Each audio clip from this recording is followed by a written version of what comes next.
May I have your attention, please? Shabbat Shalom. My name is Yisrayl Hawkins. I'd like to serve you as a priest starting very soon. It's now time to start finding your seats for Sabbath services. All right, great job.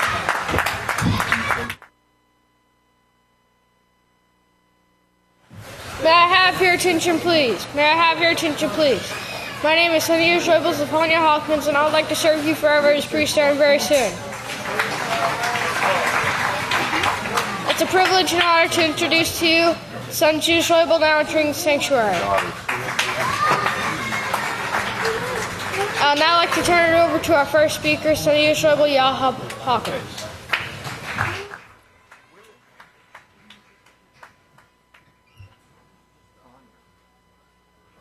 Shabbat Shalom, everyone. May all be seated, and may peace of Yahweh be with each and every one of you.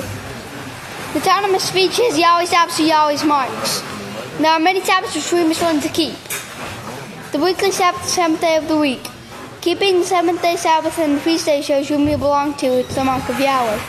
Please turn to Exodus 31, 13 through 15, found on page 71.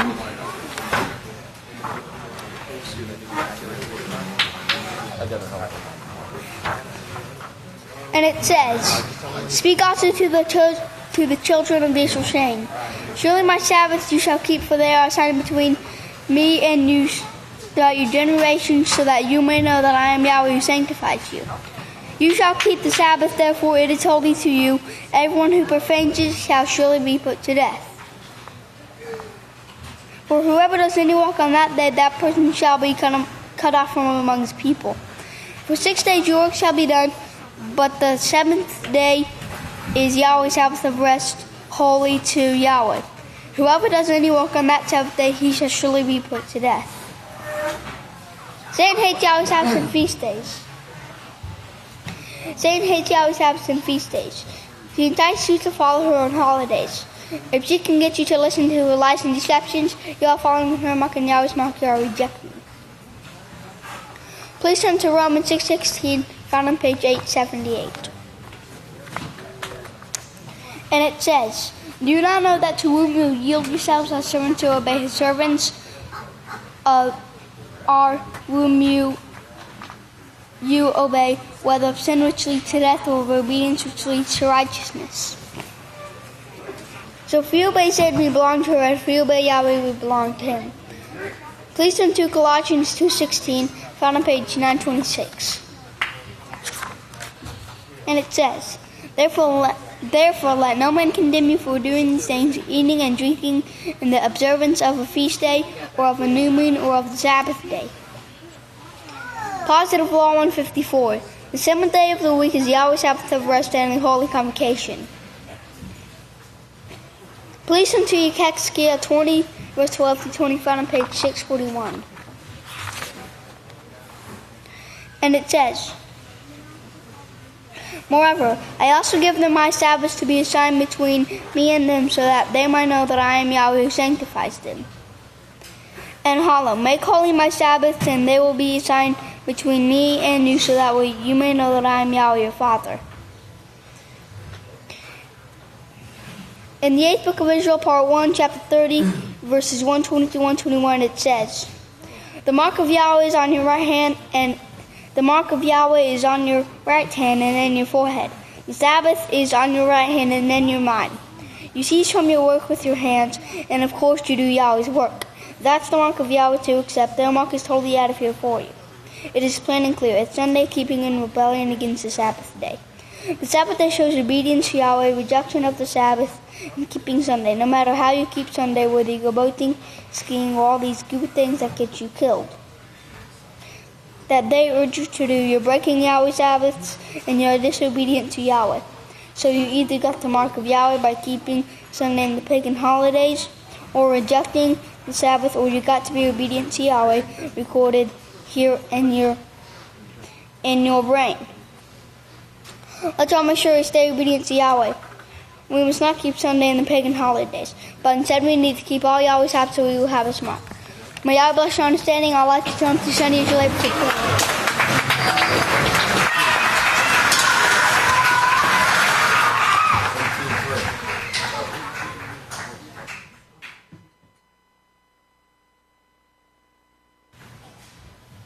For our first speaker this morning, I'll turn the services over to Deacon Udedia.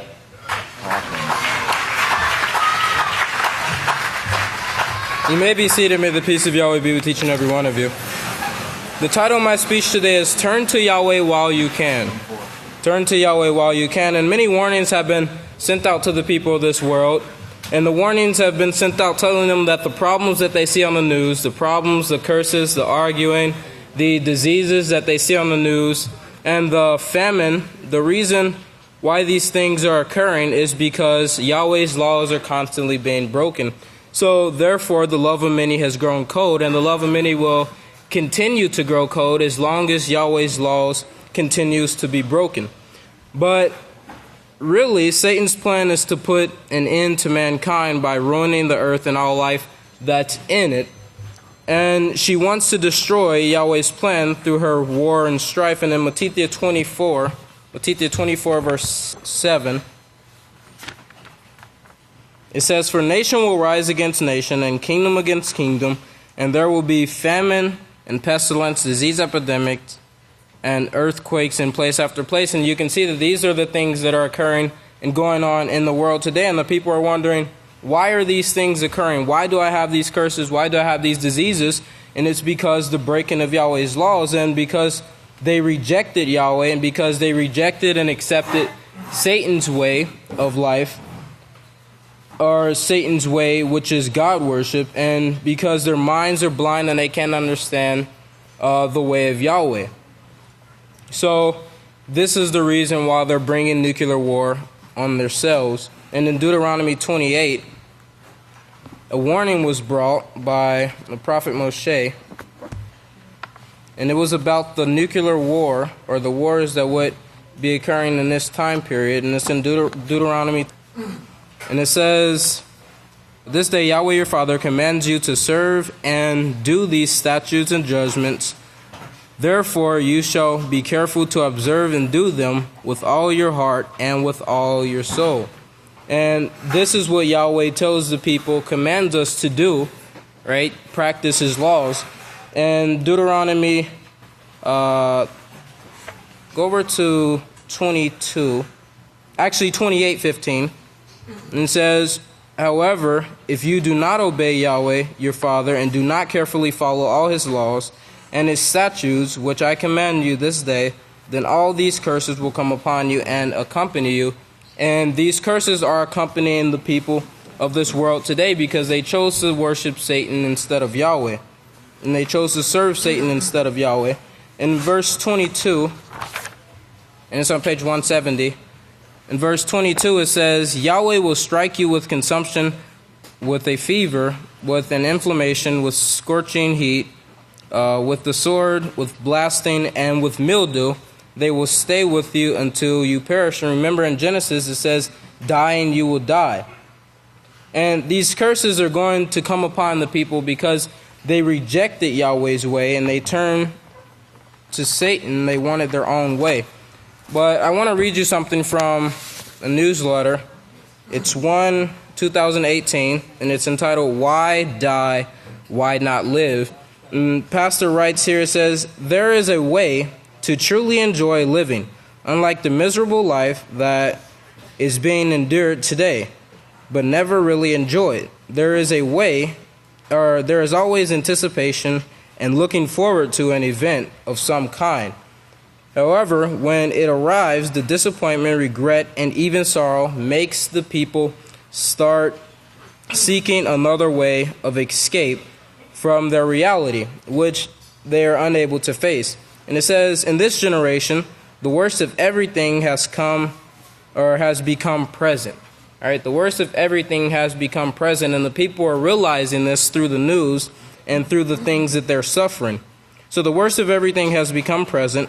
Everyone's life filled with uncertainties such as finances and job market, the food supply, terrorist groups, murders, molestation, and rape of children and adults alike, war, and now nuclear war, which is actually a certainty.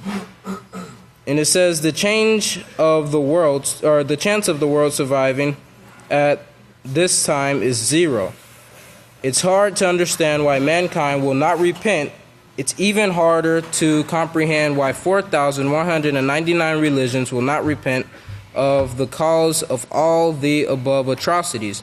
Yes, there is a cause for every effect. There is a cause for every effect, and the cause is because they broke the laws of Yahweh. And Yahweh said, if you keep my laws, these things will not come upon you. But if you don't keep my laws, these things will come upon you. And Yahweh's prophet Yechezkiah was inspired to write the following, concerning the way to life and the way to death. Yechezkiah 18. Yechezkiah 18, it's on page 639.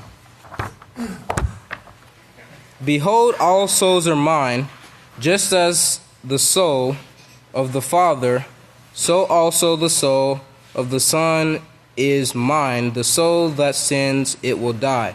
So notice there it says, the soul that sins, it will die. So Yahweh told us, and he warned us that if we sin, dying, you will die. But if you keep my laws, you'll have eternal life. But turn to Yahweh while you can. And with that, if y'all please stand, I'll turn it over to Deacon Yada Kimball Hawkins.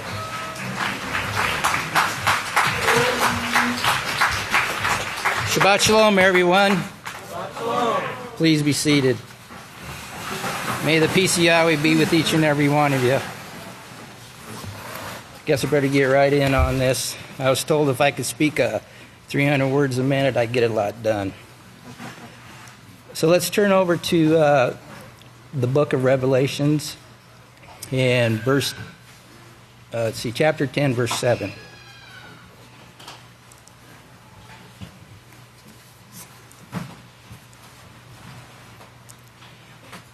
And the heading is, when the seventh trumpet sounds. But in the days of the voice of the seventh Malak, which is Yisrayl Hawkins, when he will begin to sound, the great secret of Yahweh will be finished, as he declared to his servants, the prophets. And I'd like to cover a couple of things that was covered a couple of Sabbaths ago by the greatest teacher, Yisrayl Hawkins. And the great Kohan spoke on the prophecies, which are 100% accurate from Yahweh, and what they are. And a couple of words here I want you all to concentrate on is depopulation, drought, famines, pandemic infections, STDs are spreading, and plagues all around. And plagues, on the online dictionary, a contagious bacterial disease, sometimes infection in the lungs. And from dictionary.com, an infectious epidemic disease caused by bacterium. And if you notice, they all intertwine with one another. And then when our greatest teacher, the seventh messenger, Yisrayl Hawkins, spoke about the different kind of polio, it's a bovine polio. Let me just show you a picture. I like pictures.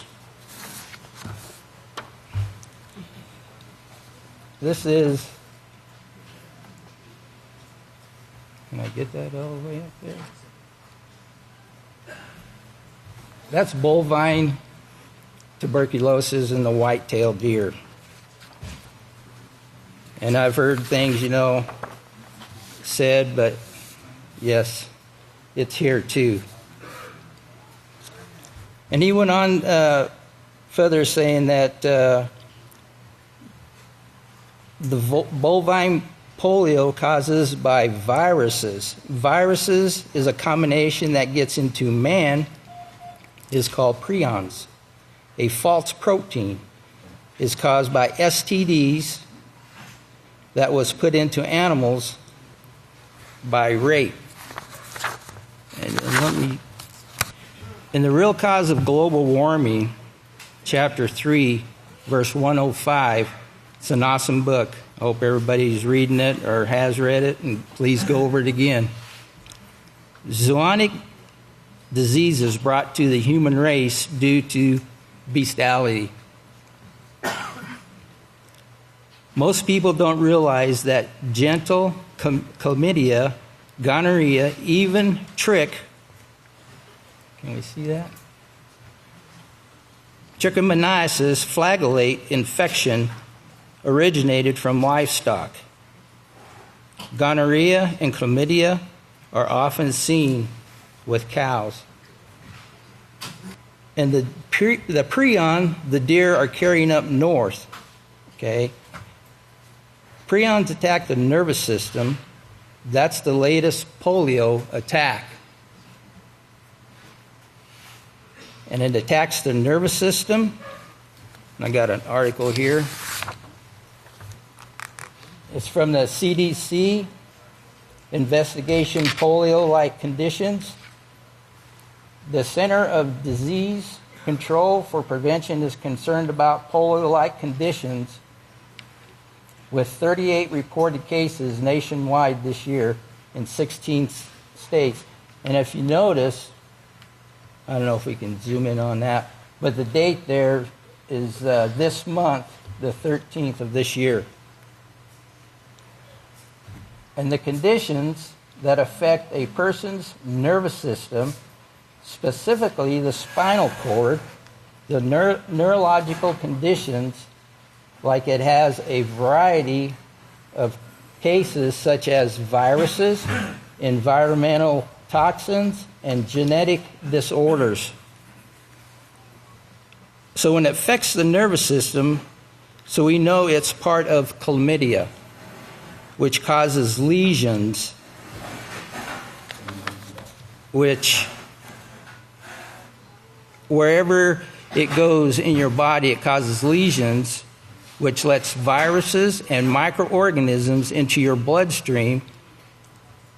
And we see this in the same disease.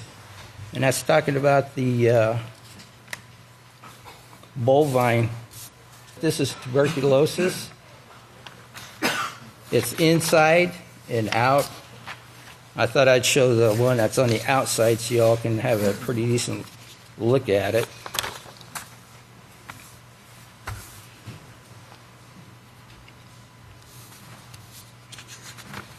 It's pretty gross.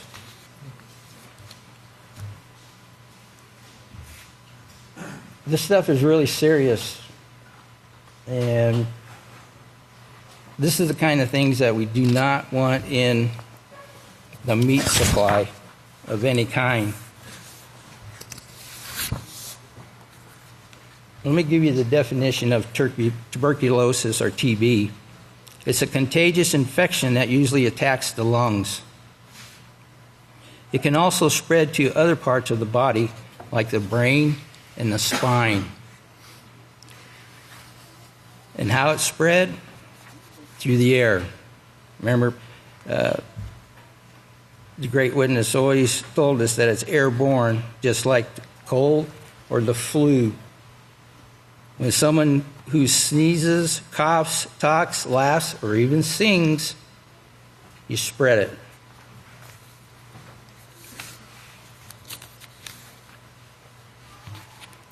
They are trying to make out like they are trying to find or sure cure in just a little while. And you know something? Back in 06, in the 6th book of Israel, it was 1230:06. I haven't got time right now to go over that, but it's chapter 41, verses 4 through 6. If anybody has that, they could read that. It's very interesting on how it ties in what Pastor was talking about back then until now.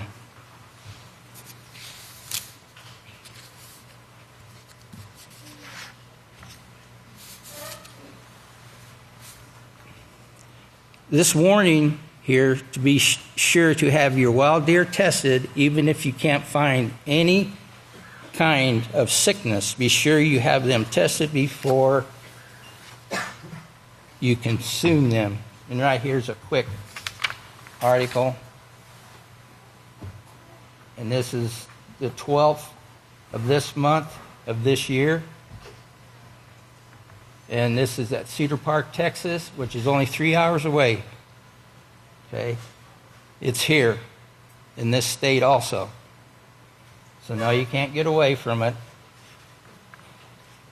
I got a few things highlighted here, but I'll cover that hopefully the next time I get to speak. But be careful when you hunt. And right now, if you'd all please stand.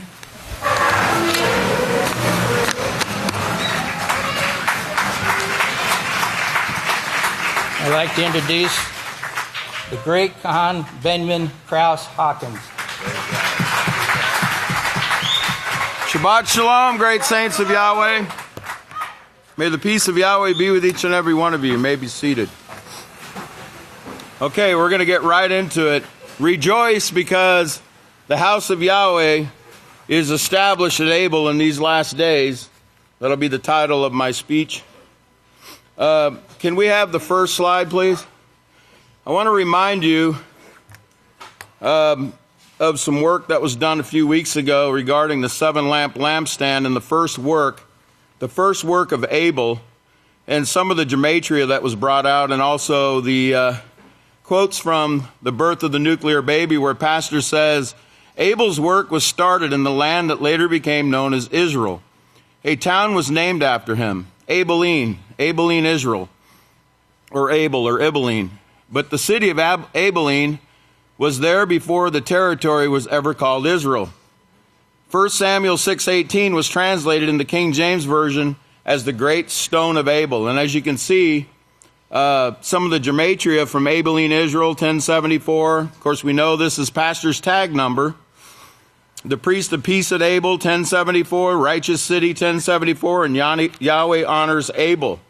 These were brought before, but it's just a reminder. Can I have my next slide?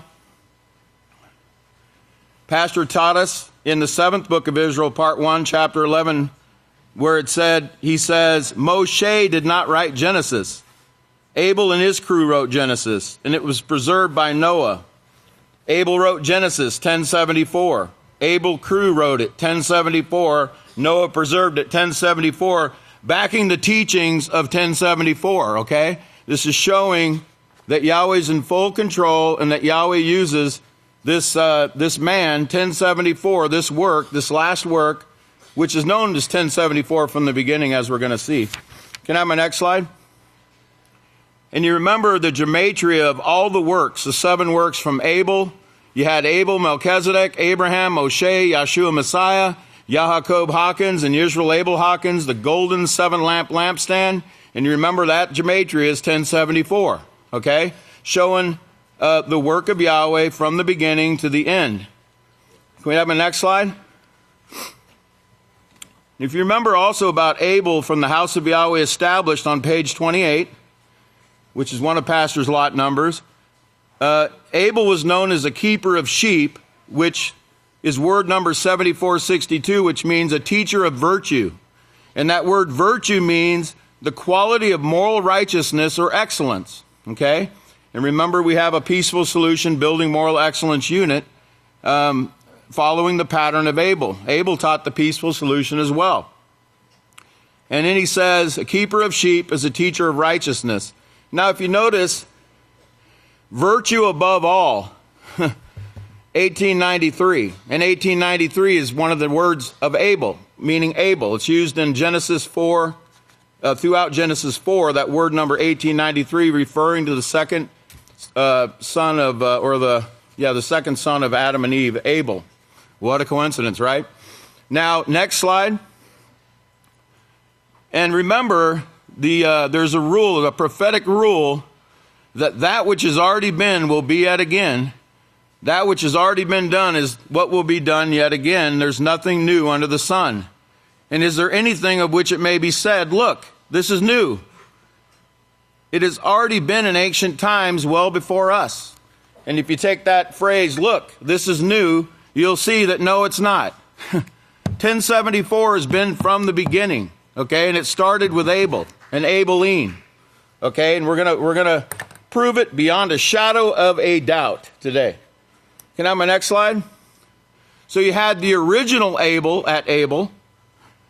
And who is the last Abel? Well, look at the numbers. They'll tell you. 1074. Can I have my next slide? Let's look at the meaning of Abelin. Some of the meanings of Abelin from the House of Yahweh Established, page 73 and 79, you have the right time has come. Bring, O Yahweh, we pray, bring. Abelin also means the place of gathering. You know, in 2 Thessalonians, it talks about our gathering to the King, Yahshua Messiah, here in Abelin. And then Abel means bring, to be brought, and bride, okay? And he gives Isaiah 43, 5 through 9 as scriptural references. Okay, now let's go to the next slide. Recently, just about a couple months ago, some archaeologists dug up, this is in the 9/17, 2018, archaeologists find signs of 3,000-year-old oracle cult in ancient Israel. Speaking of Abel of Beth Makkah, was famed in biblical times for conflict resolution. Now archaeologists have found a strange shrine that may have served the city's wise woman. Now remember 2 Samuel chapter 20, verse 18. Remember the woman, the wise woman that said they used to ask at Abel? Let's look there. Turn over to 2 Samuel 20. 2018, that should be easy, right? Where it says 2018 now, right? So it's easy to remember. 2018, she said, then she spoke, saying, they used to speak long ago, saying, to receive an answer, ask at Abel, and that would settle a matter. That's this wise woman here that this article is referring to. Can I have my next slide? So another word in Hebrew, 59 Abel, is what's used here throughout 1 Samuel 6:18 and also 2 Samuel chapter 20. That word Abel there is word number 59. Now, if you notice, if you put Abel Beth Makkah in Hebrew gematria, you come up with 590. Now remember my rule, drop the 0. And you have what? Yeah, you have 59. You have Abel. And 59 is Abelin. Notice? 59 is Abelin, 1074. Can I have my next slide? Remember the work we did on the highways, that Yahweh's exalted these highways to show that they tie in to the witness. This highway goes through Oklahoma and Texas. Notice 59 existed in what year? 1934. Wow, what a coincidence, right? The same year the witness was born, right? And then Highway 83, which runs right through here all the way to Brownsville through Laredo and other places, starts up in the Canadian border. It's 1,894 miles, and 1894 in Strong's is from 1893, which we just read about, Abel. What a coincidence, right? All these coincidences. Can I have my next slide? Now this Abel of Beth Makkah, this Beth means house, as we know, but this word Makkah is interesting. It's word number 4601 from 4600, and it means to press and squeeze. Ever feel that? You ever felt that at this house? Some pressing and squeezing going on?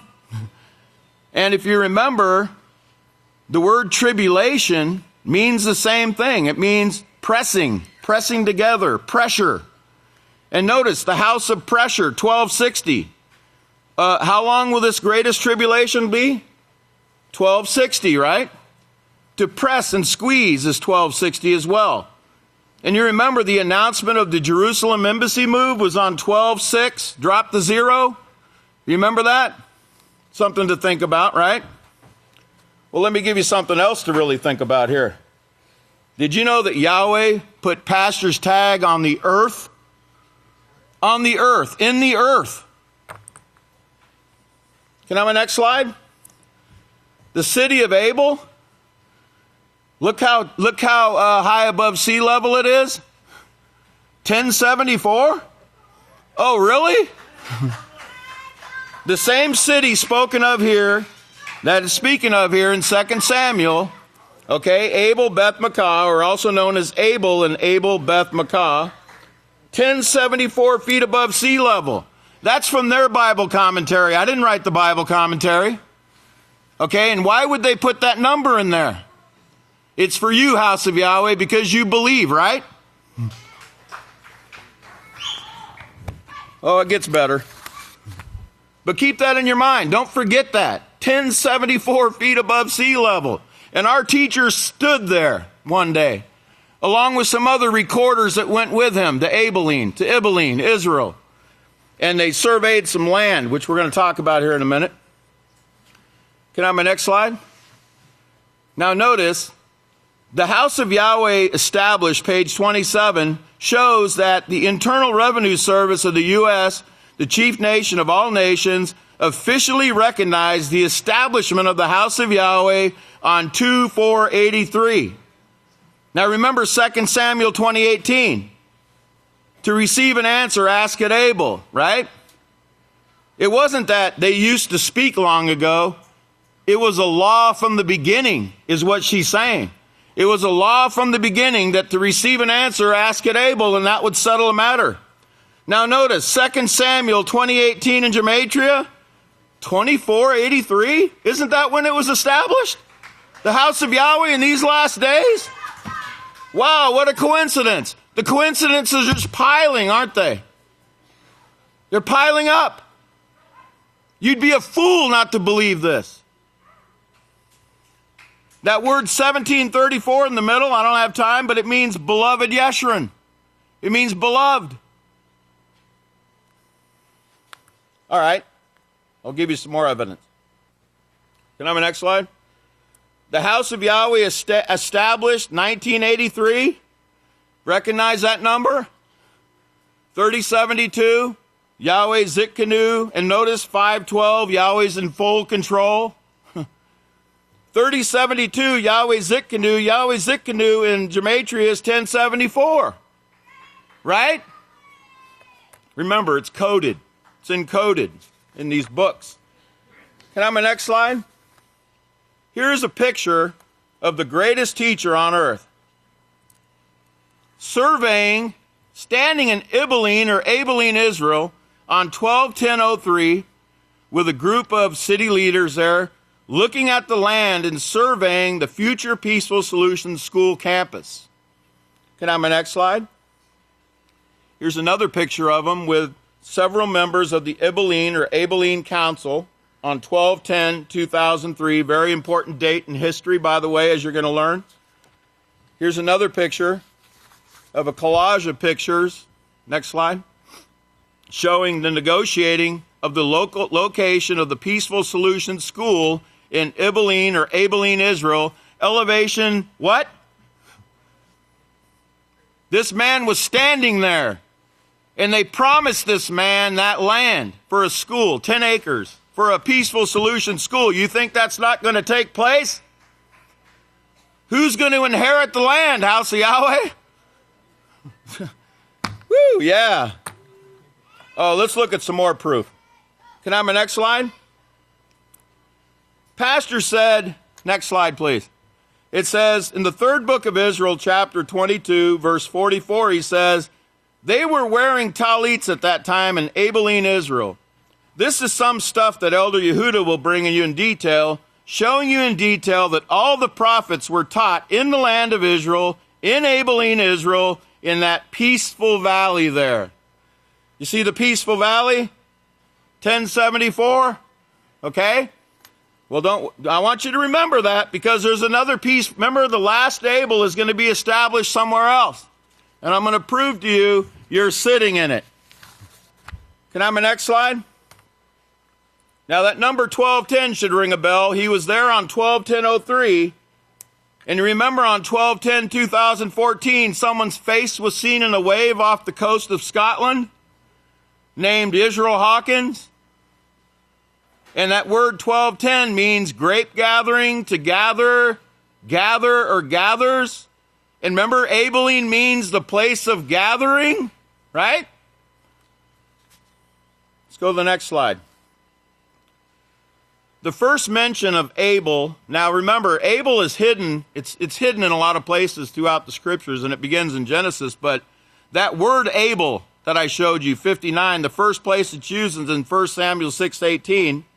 And it talked about the golden rats represented the number of all the cities of the 5 rulers of the Philistines, the fortified cities with their country villages. Abel, the great house of Yahweh, where they set the ark of Yahweh as a witness to this day.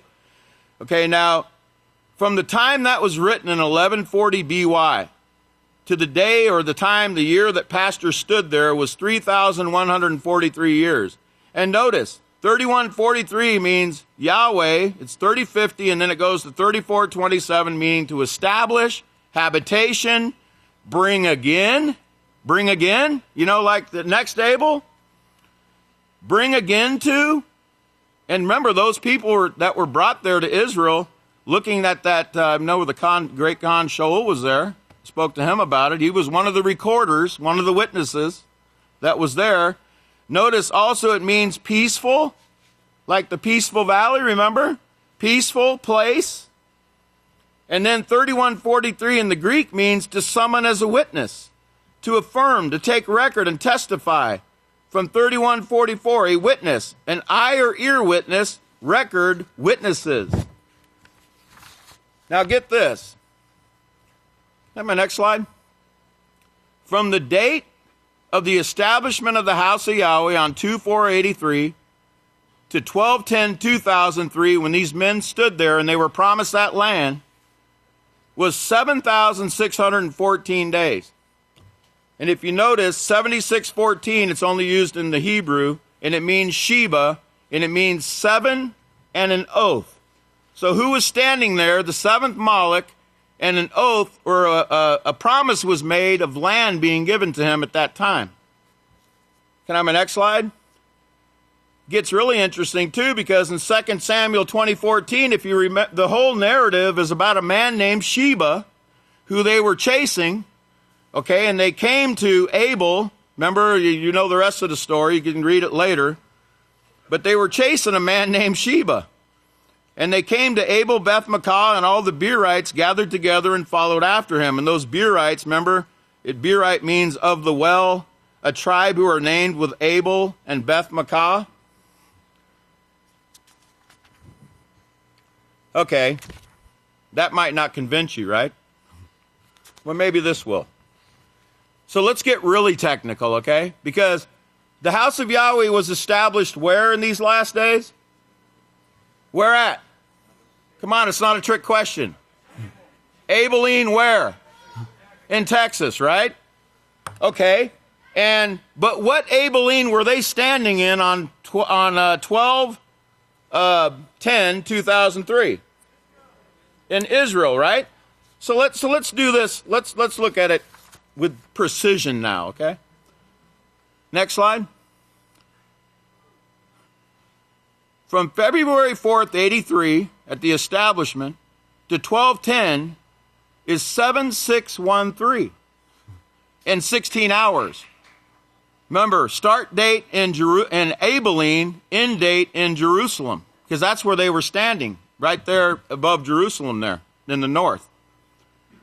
7613, that may ring a bell. Let's go to the next slide. 7613 means an elevation, as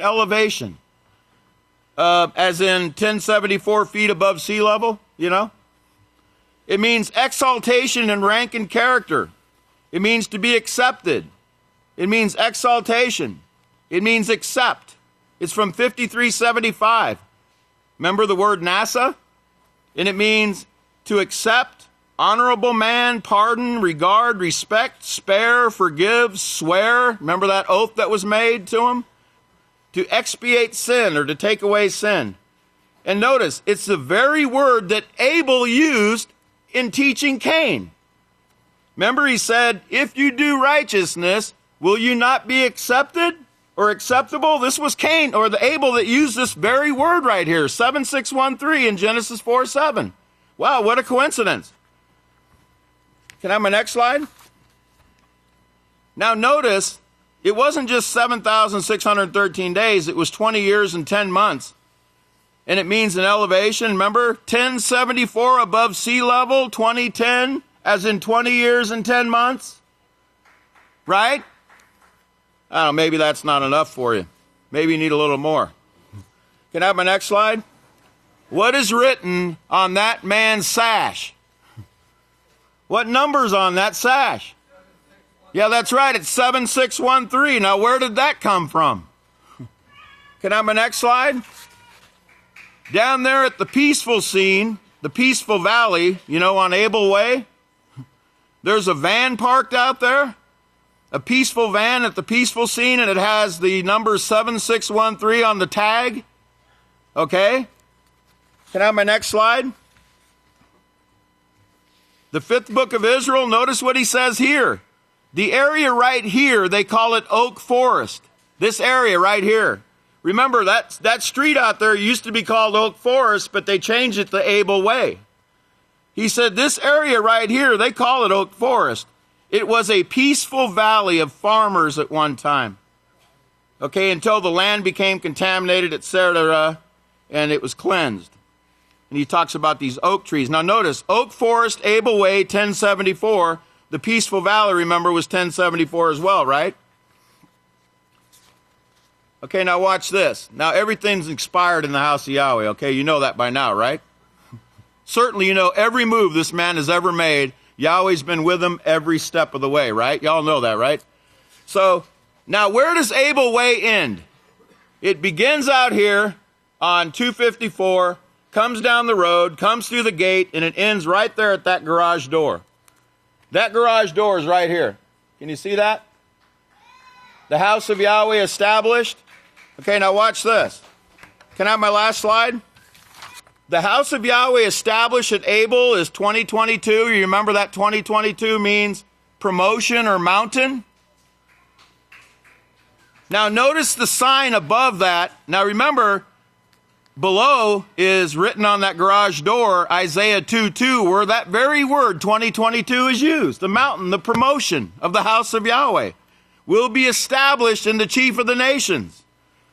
Now notice, from this book right here, the house of Yahweh established, on page 33 and 34, there's a scripture that they fixed for us, and it says, "Rejoice in front of him, all the earth, the house of Yahweh is established at Abel, not to be moved." How do you do that, Yahweh? How did Yahweh do that? It's right there at the end of Abel Way. It says, "Rejoice, and the house of Yahweh established, and it's not going to be moved." Are you excited about that? The gates of hell will not prevail, house of Yahweh. So if everybody please stand. It's been a great honor and opportunity to speak to you. Don't forget, elevation 1074. At this time, I'd like to present to you one of Yahweh's great priests, the great Kohan, Yahweh Hawkins.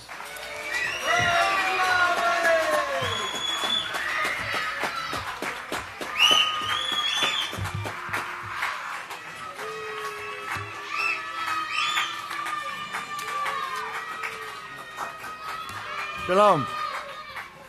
Please be seated.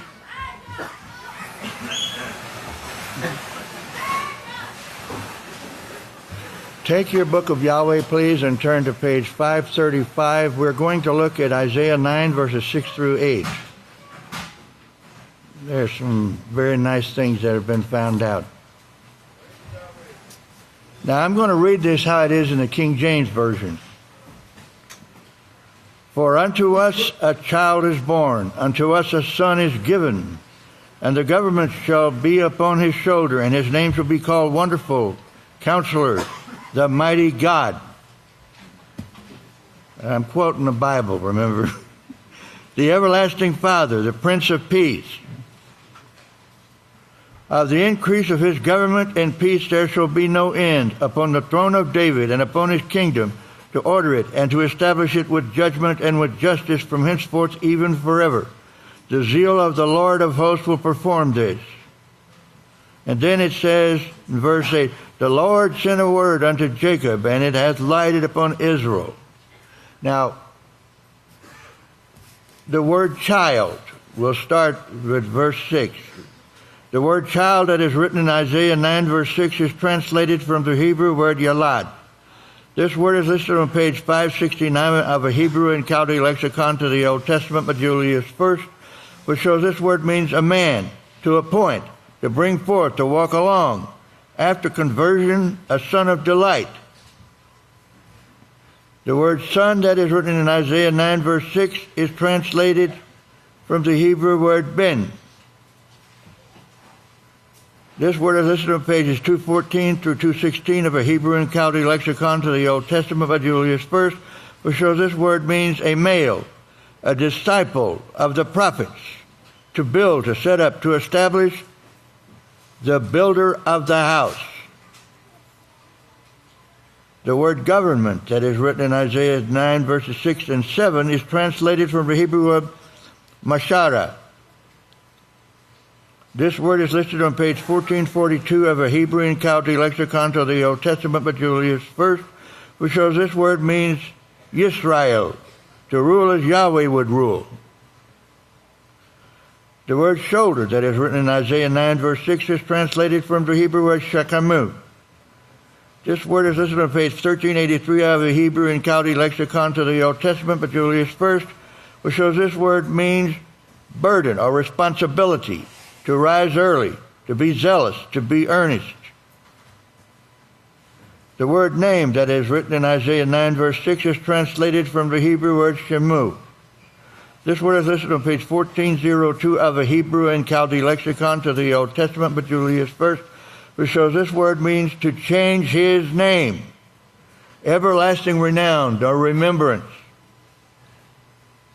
The words, the mighty God, that are written in Isaiah 9, verse 6, those words are translated from the Hebrew word ayil.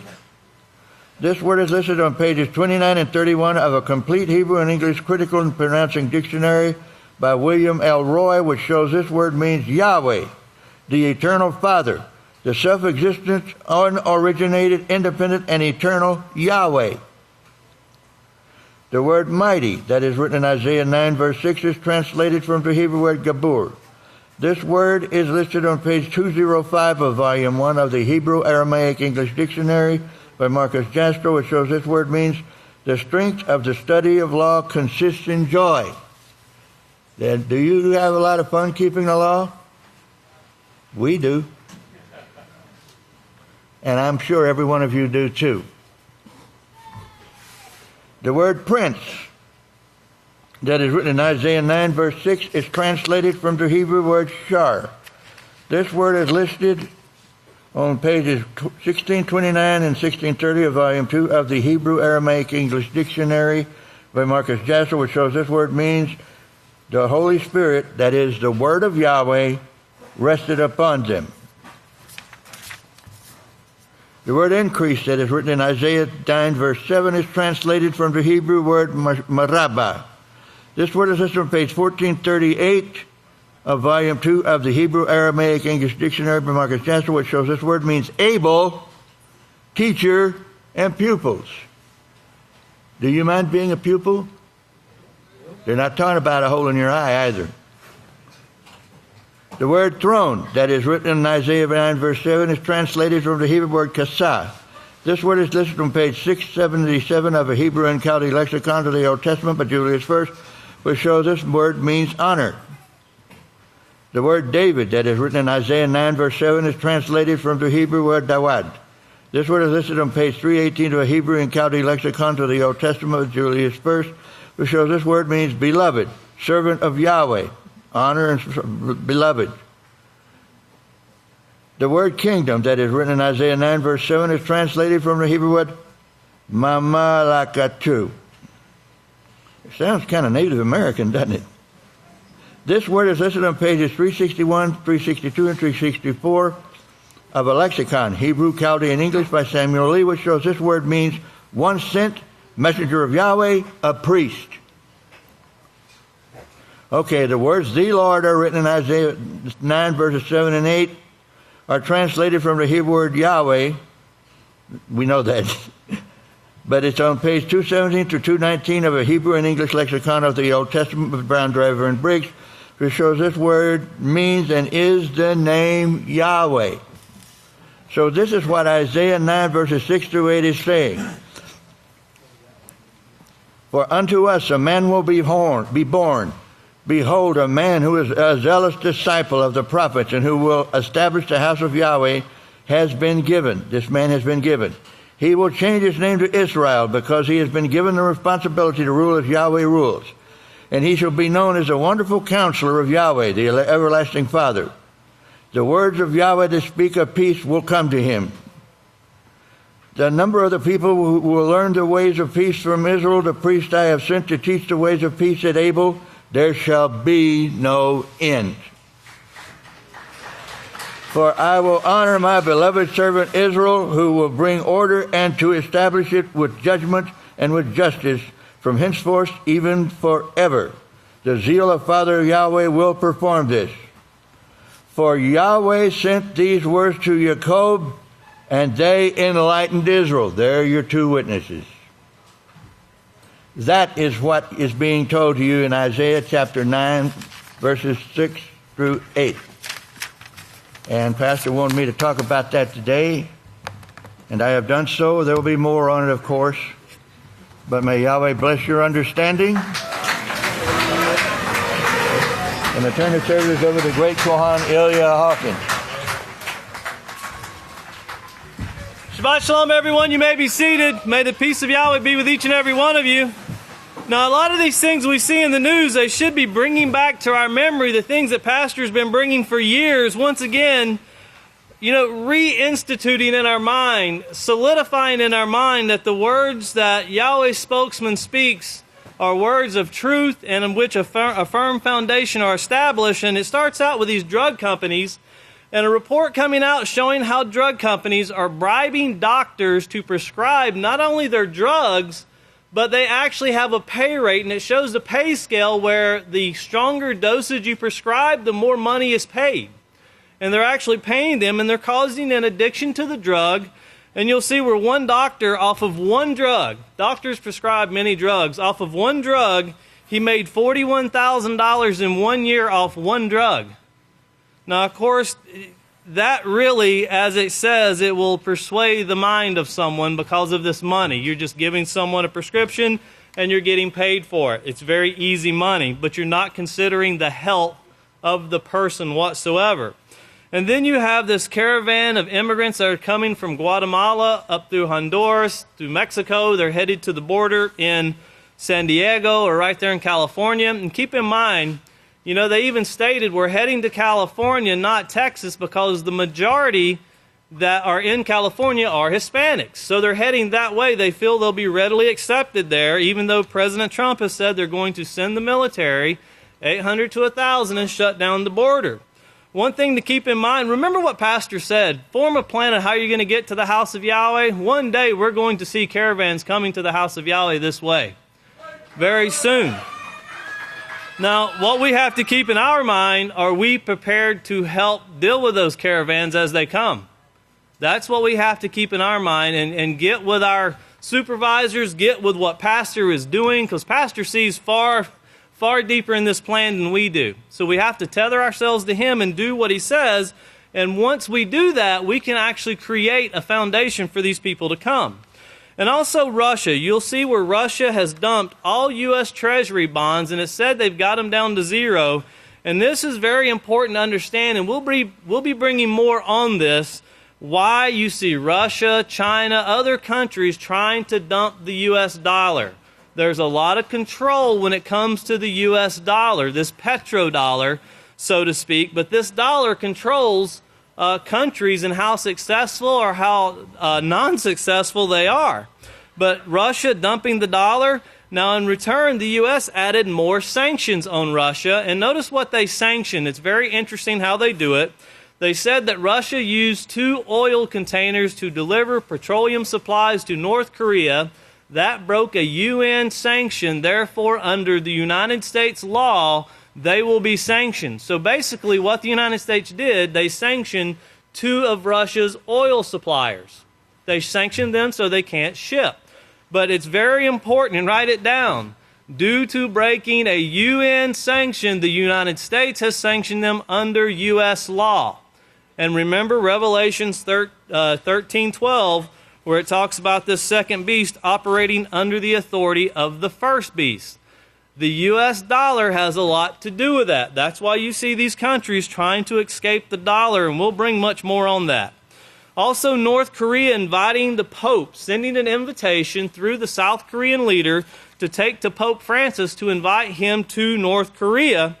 And then Russia making a stance. This is something that hasn't been said before, but in this disagreement in the Russian Orthodox with the Orthodox from Constantinople, which is Bartholomew, he's the one that headed that council there in Istanbul with the 10 kings. And remember, they operate under the authority of the one that sits on the 7 hills. Well, Russia has said that they will defend the Russian Orthodox if need be from this accusation, from this power control struggle that's going on. And it's all to do with what they call autocephaly, which is letting Ukraine come away from the Russian Orthodox Church. They're giving them the freedom to be westernized, so to speak. Let them do what they want to do. And it has all to do with beliefs and interpretation of beliefs. And you'll hear, if you listen to the Russian Kirill, he speaks against a lot of the things that you see come forth from the Vatican. And remember, when they had the Pan Council meeting, he was one of the 4 that refused to go. He never went to it. Then also the United States this week was accused of dropping white phosphorus. Now, this is not the first time they've been accused. This has taken place a few times. White phosphorus in Syria. The interesting part, they dropped it on their crops and in their water. It pollutes the water and it literally burns the crops. It's like putting too much fertilizer on your crops and it destroys it. And of course, that will lead to starvation. If you have no water and you have no crops, you're going to starve.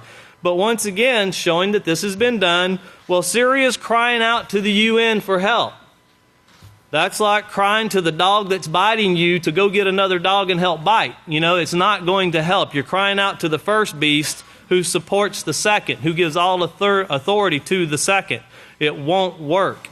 And then the U.S. announces that they will withdraw from a nuclear treaty. Now, this nuclear treaty was signed, it was the Roman month of what they call December, the 8th of 1987, and this was signed between Mikhail Gorbachev and Ronald Reagan, representing the former Soviet Union and the United States. And it's important to remember, because if you don't know, and I've talked to some youth, if you don't know, you won't understand. China was not part of this agreement. But when you hear President Trump say that he's calling China and Russia back to the negotiating table, well, China stood up this week and said, listen, we were never at the negotiating table. You're not talking to us. But when you listen to President Trump, he's specifically speaking to Russia and China. And he even says they can take the threat. If they want to take it as a threat, it's a threat to them. But he's specifically speaking to 2 countries. Malachi Martin spoke of Russia and China joining together. China is not part of the quartet, but they are in that 4th part of the earth. And when they tether themselves to Russia, they're tethering themselves to a member of the quartet. So remember that.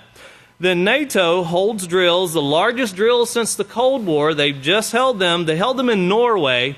And they actually, what they said, they're holding them against a fictitious enemy right at the border of Russia. So I'm sure it's very fictitious. Well, Sergei Lavrov, who is the person just right under Vladimir Putin in Russia, he is the person that is his right-hand man, so to speak. He represents Vladimir Putin, just like you will see the Secretary of State represent the president. That's his job in Russia. Well, his comment was that he hopes NATO has enough sense to not start World War III, because they're doing a great job of provoking people. And then President Putin offered one warning. He said if someone attacks Russia, now he said that Russia will not attack with a nuclear weapon. They will not be the first one to strike. But if someone attacks Russia, his comments were that all Russians will go to heaven as martyrs. But whoever attacks Russia will not have time to repent. Now think about that, because Pastor shows in Revelations, as it was shown, there will be a 1-hour burning. And Russia is very perturbed right now. Remember what Russia said. If you wake up the bear, you'll have to deal with the bear. Well, the bear is starting to growl. But watch this U.S. dollar. Watch this control of the dollar, and watch China and Russia trying to get away from this dollar is a huge part of the pressure that's being put on them at this time. At this time, if we could please play the news. Pay close attention. What you're about to see is Bible prophecy being fulfilled.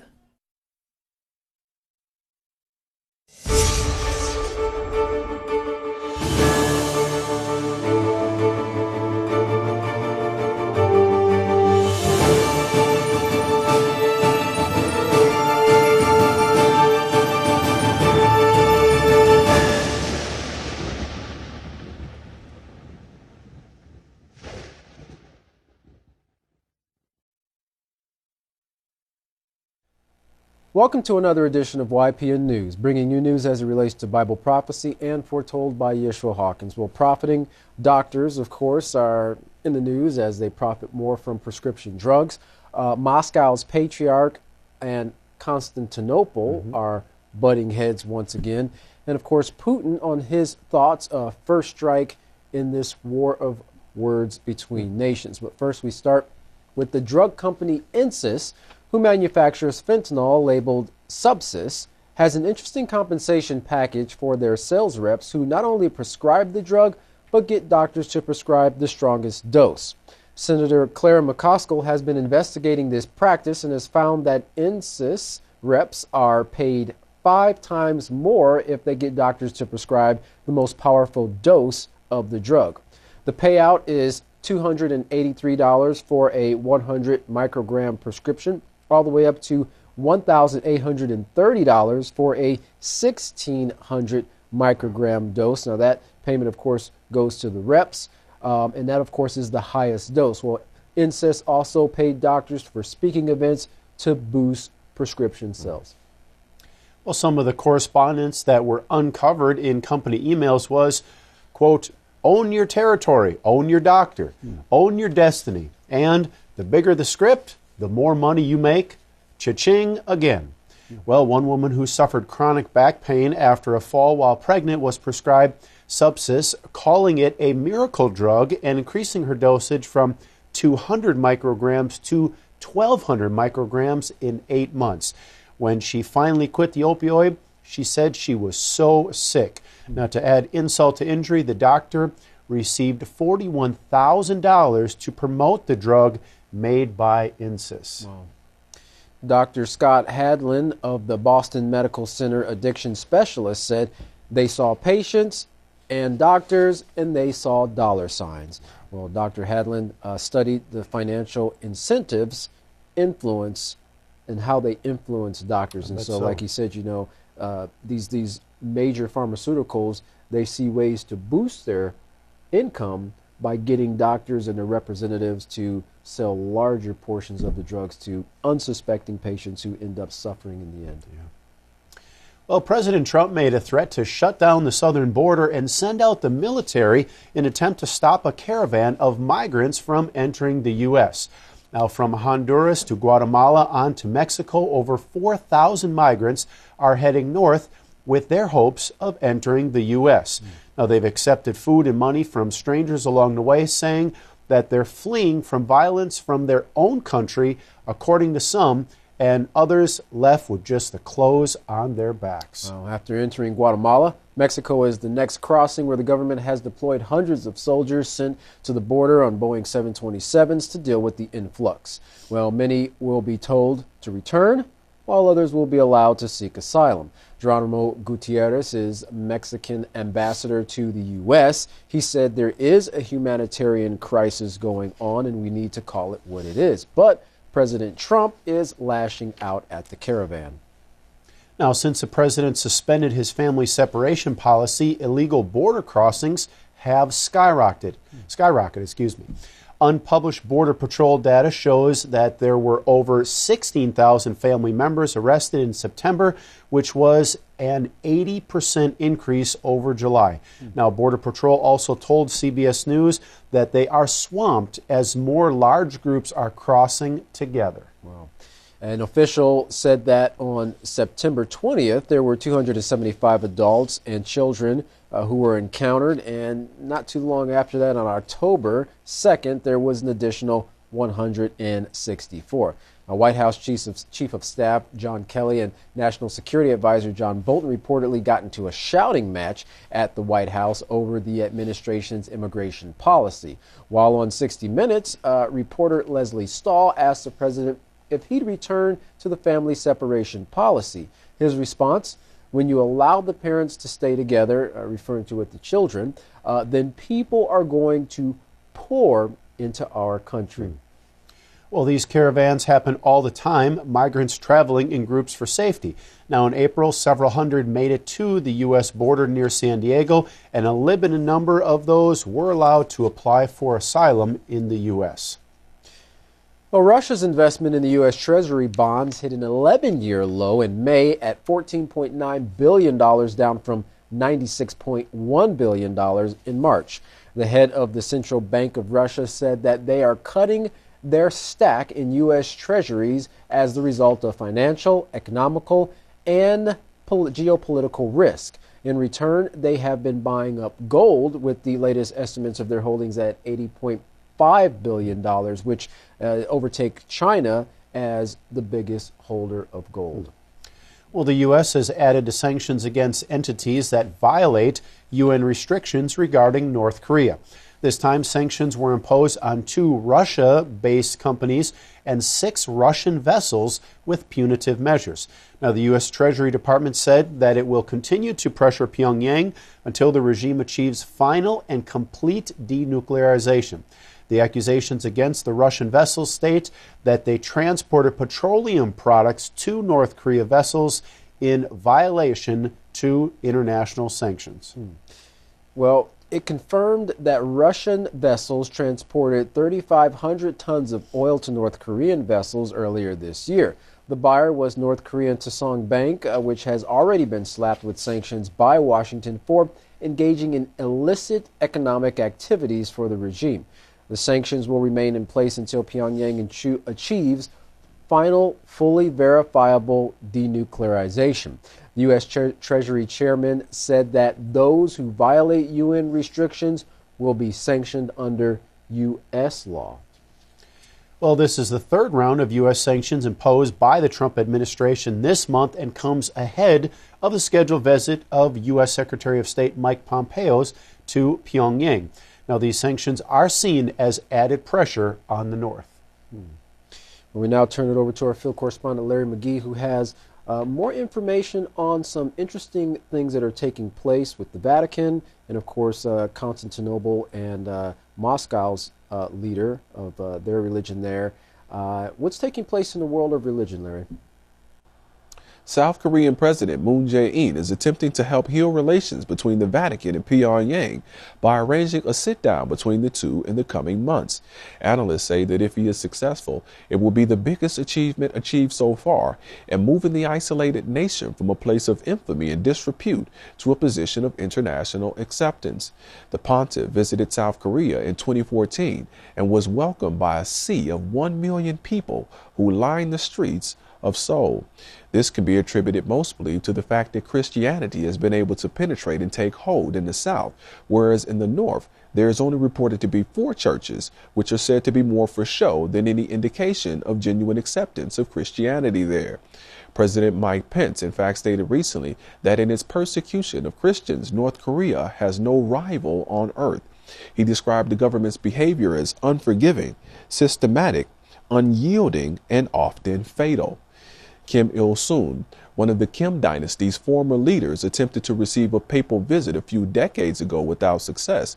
And if his grandson, Kim Jong-un, is able to pull it off, observers say it will be another huge achievement for the DPRK in a year where it has seen quite a few diplomatic firsts.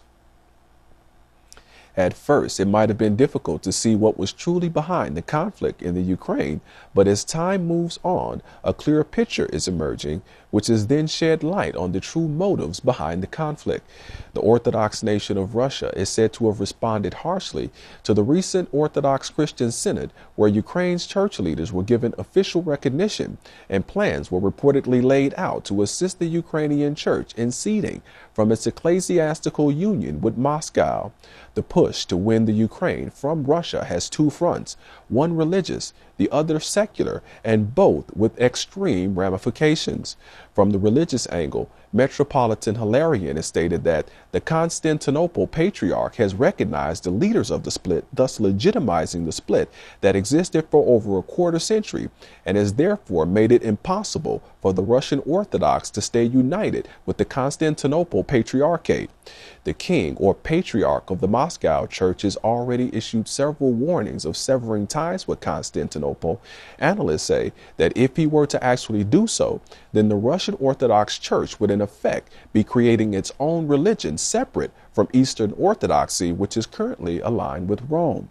On the secular side, Kremlin spokesman Dmitry Peskov has stated publicly that Russia is willing to intervene and defend the interests of the Orthodox in Ukraine in the event that the course of events there begin to take an illegal turn. This worries some because they say it was that exact kind of rhetoric that preceded Russia's annexation of Crimea, and they are not confident that Moscow would manufacture incidents to legitimize further military action. There are reports that the Russian government also suspects American involvement in the matter in collusion with the Constantinople Patriarchate, but for now, the people of Ukraine, uncertain of Moscow's intentions, are simply waiting and watching to see what occurs next. It's one thing after another for the people of Syria, and the next thing now is chemical weapons reportedly being dropped by the U.S. In the Syrian town of Abelin and several others, America is said to have deployed white phosphorus, prompting the Syrian government to send a communication to the UN calling on the organization to take responsibility for ensuring peace and security throughout the world, to investigate and condemn the matter, and to prevent any further reoccurrences. The Geneva Convention prohibits the use of the chemical, but despite this, there are multiple reports of America and its coalition partners employing them, including allegations coming from Russia. And Hama, the residents speak concerning the infrastructural damage which has cost the country billions and decimated everything from transportation to agriculture. Citizens say in Raqqa they struck them with white phosphorus bombs. In Jazara, they struck them with white phosphorus. In Tapka, they also use white phosphorus. And in Alsasa, phosphorus. For YPN News, I'm Larry McGee. Katan Jeff, back to you. Well, Katan, I could see how the people there are very frustrated. It must be already difficult living in a war-torn country, and now with this phosphorus that is ruining their water and their food, that like the man said, it scorches their crops, so they can't even grow the food that they need to survive. So making an already difficult situation even worse. That's right. Well, worries about a new arms race between the United States and Russia has intensified. President Donald Trump claims Russia has been violating a 30-year-old treaty, and therefore he says the U.S. is going to, quote, terminate the agreement. But one Russian official warns breaking the pact would be a very dangerous step. The year was 1987 when U.S. President Ronald Reagan and Mikhail Gorbachev, leader of the Soviet Union, met in Washington, D.C. to sign the Intermediate Nuclear Forces Treaty. The INF bans the U.S. and Soviet Union from possessing, producing, and test flying ground-launched missiles that have a range of around 300 to 3,400 miles. Well, while President Trump can pull the U.S. out of the pact unilaterally, not everyone thinks it's a great idea. Republican Senator Rand Paul told Fox News, "I think it's a big, big mistake to flippantly get out of this historic agreement that Reagan and Gorbachev signed." But Trump insists Russia is not honoring the agreement, so there's no reason for the U.S. to stay in it. Since 2014, the U.S. has been accusing Russia of being in violation of the treaty, saying they have been developing prohibited weapons. But Russia denies the charge and says the U.S. is the one developing the banned weapons. Well, President Vladimir Putin addressed a large group of Russian officials recently, making this statement, quote, "The United States is in fact on the path to destroying the Intermediate Range Nuclear Forces Treaty. They are continuously looking for violations on our part, but in fact, they do it themselves systematically." As they've already mentioned, we, the U.S., have registered further attempts to break strategic parity by deploying the Global Missile Defense System, as well as non-nuclear strike systems that can be compared to nuclear weapons. The strike capabilities are almost as precise as those of nuclear weapons. Why do they need such weapons? I believe there's only one reason: for blackmail, he said. Well, John Bolton, the president's national security advisor, traveled to Moscow to talk about the treaty's future. There is definitely a divide among the European community on Trump's proposal. Germany has its concerns, but Britain's defense secretary told the Financial Times that his country stands, quote, absolutely resolute with the U.S. Well, Trump is taking a firm stance, telling the press Russia has not adhered to the agreement. This should have been done years ago. Until people come to their senses, we have more money than anybody by far. We'll build it up until they come to their senses, and when they do, then we'll all be smart and we'll all stop. And by the way, not only stop, we'll reduce, which I would love to do, but right now they have not adhered to the agreement. So basically, they're not doing what they're saying they're going to do, so then we're not going to do what we said we're going to do. Right. Well, when asked who Trump was directing the threat towards, he replied, "It's a threat to whoever you want, and it includes China and it includes Russia." So the American president has also lumped China under the same treaty, saying they are not upholding it either. But ironically, Kohan, they were never involved in the treaty. It was only the U.S. and Russia. Right, that's right. Well, the Chinese Foreign Ministry spokesperson did respond to Trump's comments, describing his demands as unreasonable, making this statement. The Intermediate Range Nuclear Forces Treaty is a treaty signed by the United States and the former Soviet Union. It is a bilateral treaty. It is totally unreasonable to make an issue out of China on withdrawing from the treaty. So stop using us as your scapegoat, basically. Well, she continued, China always upholds a national defense policy that is defensive in nature and firmly safeguards its legitimate security interests. We will by no means accept any kind of blackmail. We would like to urge the U.S. not to move against the trend and think twice before taking any actions. Well, with all the threats going back and forth, it's no wonder, Jeff, that a poll conducted this month, which actually found 46 of U.S. troops believe that the U.S. will be drawn into a new war within the next year. Now, that's up from 5% just a year ago of troops that thought that. Over 40 right now. Right, and that is a pretty large increase there. And there you can see they are preparing for war. They're getting it ready. Sure. Well, part of the reason for this could have to do with the NATO exercise Trident Juncture, which began October 25th. Now, tens of thousands of troops complete with warships and planes arrived for the drills in Norway, which borders Russia. NATO Secretary General Hans Stoltenberg addressed the NATO community saying, "This is an important day because Trident Juncture is NATO's biggest exercise since the end of the Cold War. The scenario is fictitious, but the lessons we learn will be real." The Russian defense minister has expressed his concern about NATO's military drills, saying NATO's military activity at the borders of Russia has reached an unprecedented post-Cold War level. The scope of operational military training at our borders is expanding and becoming more intense. He goes on to say that the goal is for NATO to have a larger capability to quickly deploy troops across Europe. Well, when asked by RT France whether NATO drills in Europe risked a third world war, Russian Foreign Minister Sergei Lavrov said, "I believe everyone will be wise enough to prevent that. However, we are certainly very much concerned about the total absence of any professional dialogue between the Russian military and NATO." Mr. Lavrov also said all cooperation between Russia and NATO has been frozen since the Western military alliance severed ties with Moscow in 2014, well, after the Crimean Peninsula reintegration with Russia in a referendum, which we reported on that as well. Lavrov's fear is that an accidental incident could trigger a confrontation between NATO and Russia. And I remember that was one of Russia's big concerns, several years ago, as they started to see that buildup of troops around their border. Right. And even this part about the accidental starting it, that has been in the news before. We've covered there where people are concerned that this nuclear war may start accidentally if somebody does something and before you know it, the missiles are launched. That's right.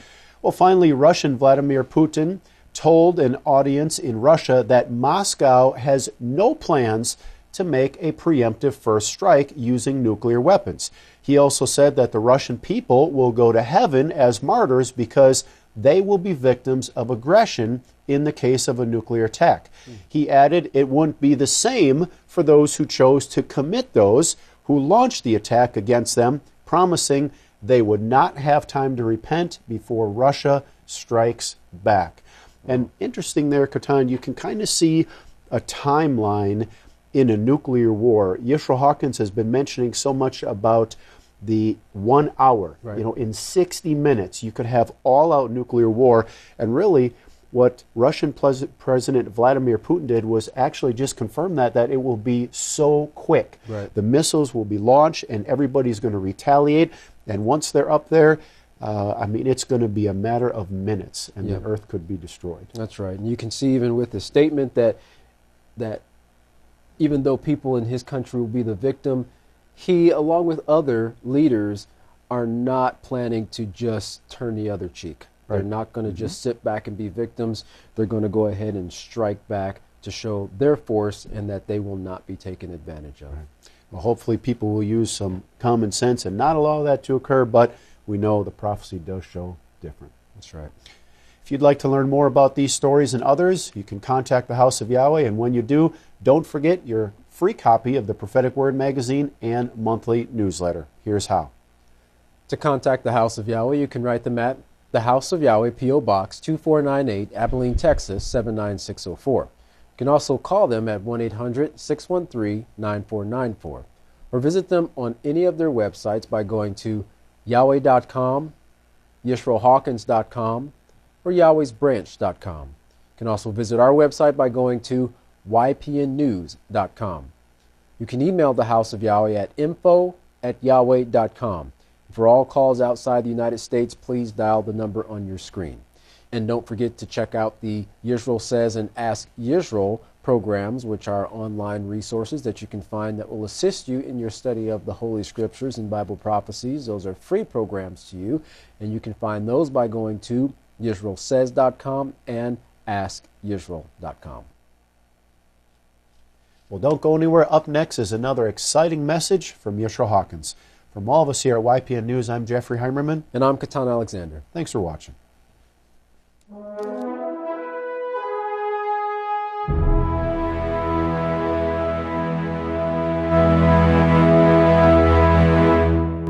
At this time, if everyone would please stand, I would like to introduce the greatest teacher in the world, the great Kohan Yisrayl Abel Hawkins.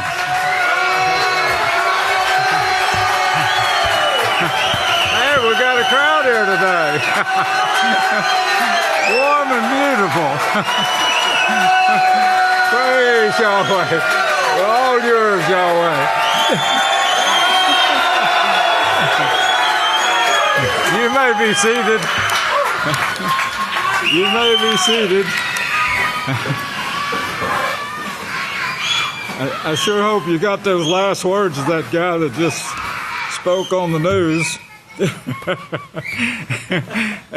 You won't have time to repent, he says. If you don't, I'll add a little bit to that. If you don't believe this now, I think you'll suffer the heat too. The evidence that Yahweh has given us, it's extreme.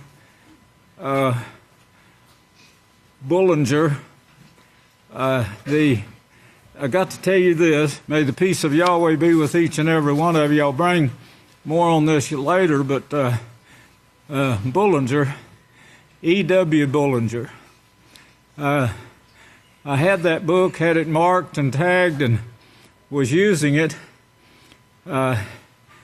E.W. Bullinger published this book in Europe in 1894. But, of course, it didn't reach America at that time. The beautiful part about it is the book was taken by another publishing company, and in Grand Rapids, the Cargill Publishing Company. Get this date. You might ought to write this down. You probably can't remember it. 1967. 1967. The year Yahweh brought me to Abelin. 1967. What we're seeing today, first off, Yahweh uses this gematria to prove his work and show that it was inspired every step of the way. It would be most ridiculous if the prophet's writings were proven untrue. You can't do it. You can't prove their work untrue. That's the thing that stands out about Yahweh's work. And if you try, you're wasting your time. You could be studying to prove it true, which it's easy done, you know. I mean, Yahweh told you when the bomb was going to be invented that would darken the sun, the generation. He tells you in Scripture, lo and behold, we came through without any electricity, any water. People still don't believe that, but I was raised in a house without water, electricity, sewer. The nearest bathroom, it wasn't a bathroom, bathtub that we use, that the boys sit outside the house. It'll wake you up, I'll tell you, when you bathe in cold water with a wind blowing from the north in the wintertime. But that's the way I was raised. We didn't have water heaters. We didn't have water in the house. The nearest outdoor John, was about 50 yards away from the house. Now that was in my lifetime, and a lot of people was raised like that. There's a lot of people still like that in the world. Even in the United States, there's people that live without bathrooms, electricity, and so forth. All of this took place in this generation when Yahweh said knowledge would be increased. Now you'd be pretty stupid. You people listening to me out there, you need to really wake up, because your Christianity is not teaching the laws of Yahweh. They're not teaching salvation. They're not even teaching you how to be saved from this nuclear war that's coming. The house of Yahweh is the only one on the face of the earth that's teaching this. And the prophecies are true, 100%. I proved that to you before gematria came along. But the gematria is backing up now after years what was written in 1976 and even done before that. And it shows it. Well, what we're seeing today in this generation, if everyone would read, put it on your list to read, study Leviticus and Deuteronomy. This will help me a lot. The subject of the priest of Yahweh, it's a long subject, and before I'd get to the end of it, you'd forget it. What I started at the beginning. But I think you can do it if you'll just try, and I'll bring you bits and pieces of it along. But first off, if you can get it in your mind, the stiff-necked and rebellious people that he brought out of Israel, the 12 tribes, they were God worshippers, just like Cain. They were Coptic Catholic religion. They're supposed to put all of that behind them, all that God worship behind them, but they didn't. Anyone can read Leviticus 18 from the start, and he tells you don't go back to these gods in the first few verses there. And then he tells you what causes diseases, what causes confusion. And this is what we're dealing with right now. And the longer from that time period, he says, you do this and you're going to perish. He called it God worship. This is what the gods are leading you to do. And if you turn to this kind of activities that he gives there in that chapter, he says, you're going to perish. Well, they turned from it. and 1 Samuel 8 shows they went right back to worshiping the gods of Egypt. This was the 12 tribes that controlled the whole world now from the Vatican.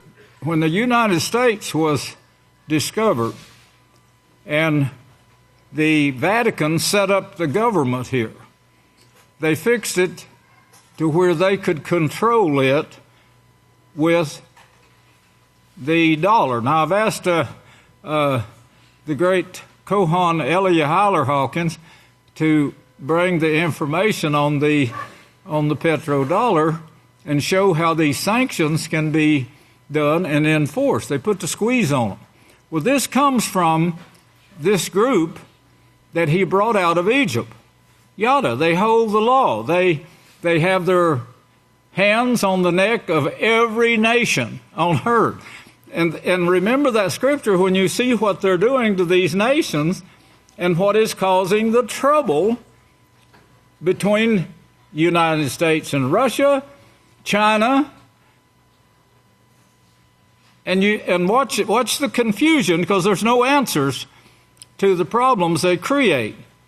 If you saw the news, I don't know if you saw the news or not, but China, I'd like to bring this to your attention.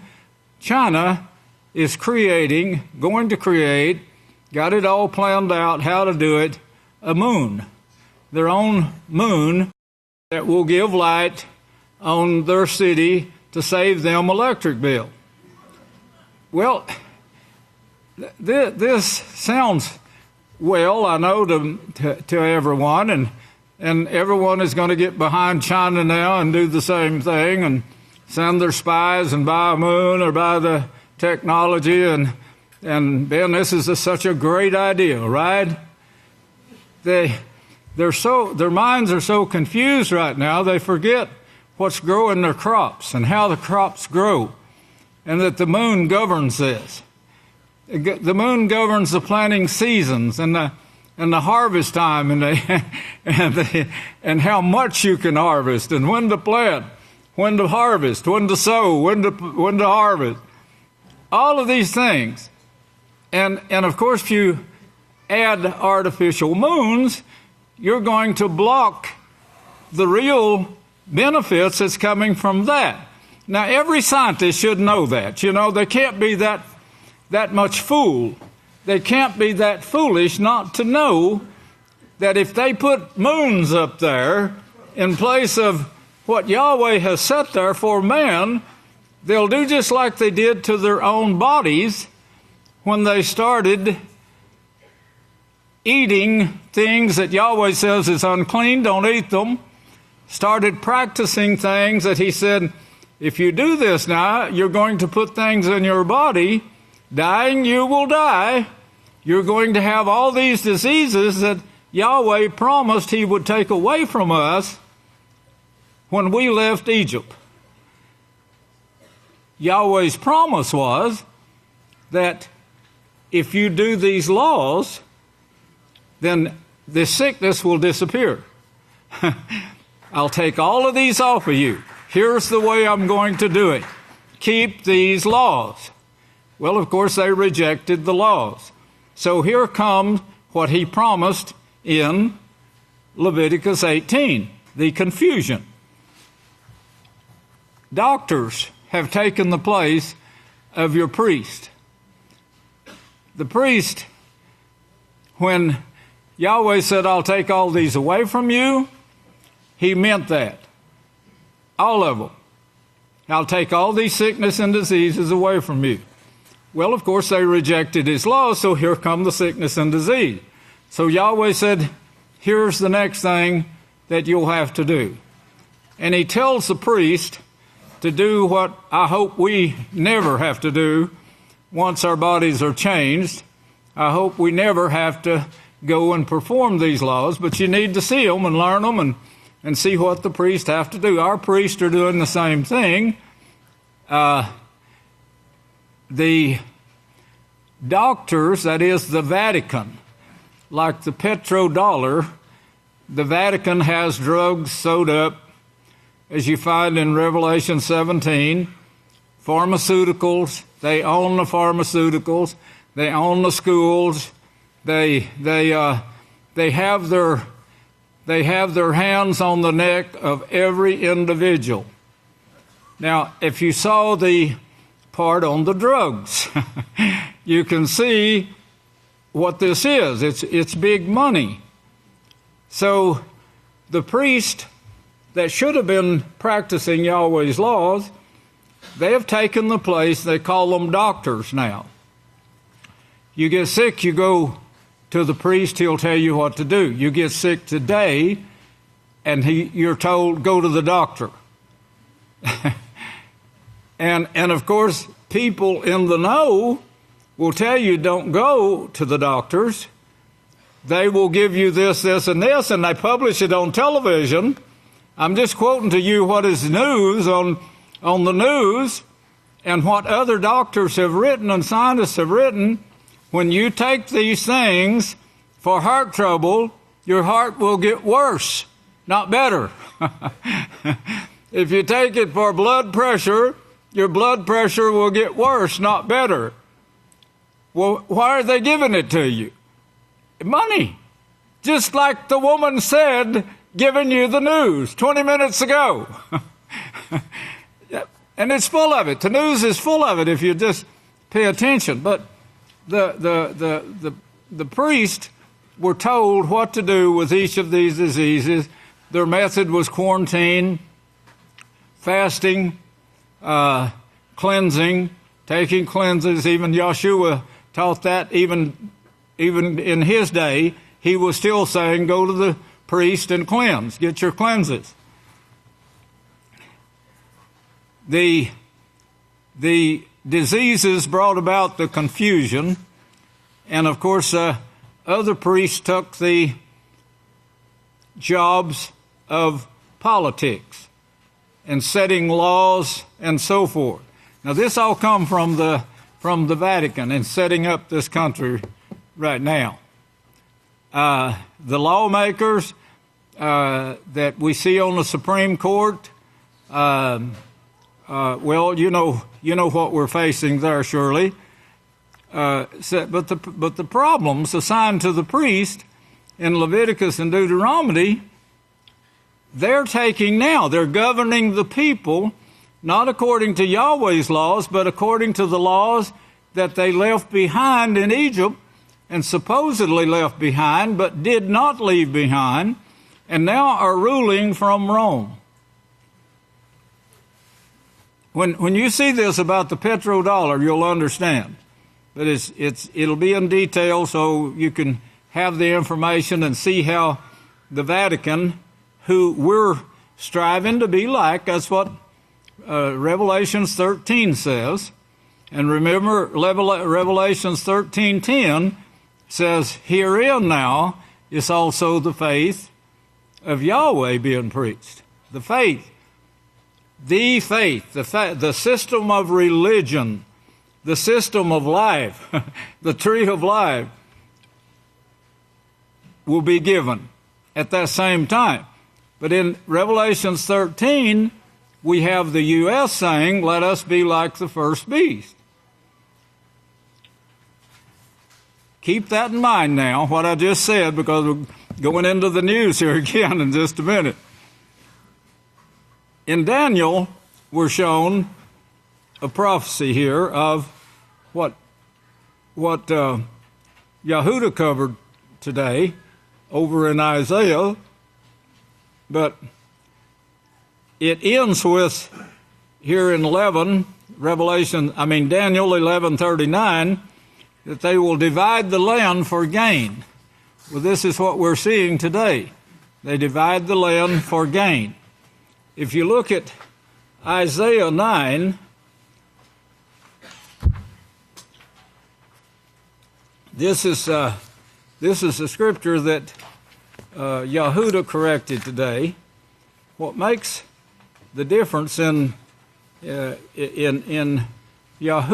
and the scholars? They see the many different ways that a word can be translated, but they don't have the background of the plan of Yahweh, which from the beginning of meeting David Werner till he was full-time in the work, we were talking Scripture. I never talk anything else with anybody. It's just Scripture, that's it. And of course he absorbed it, and he knew some about the Scriptures, and so he learned really, really quickly, and with the knowledge he had, he became a great servant in the house.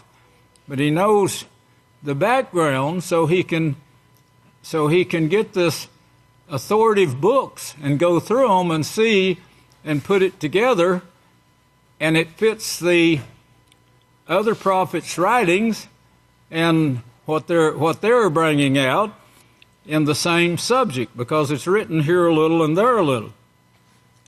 But this child, notice, is born to us, and a son is given, meaning that child became a son of Yahweh. He was the first born into the Yahweh family and sits at the right hand of Yahweh right now as high priest over the house of Yahweh. Yes. On his shoulders now, on his shoulders is the government that you see from Rome that's stretched out all over the world. They're sanctioning people using the force of Nimrod, the Nimrod system.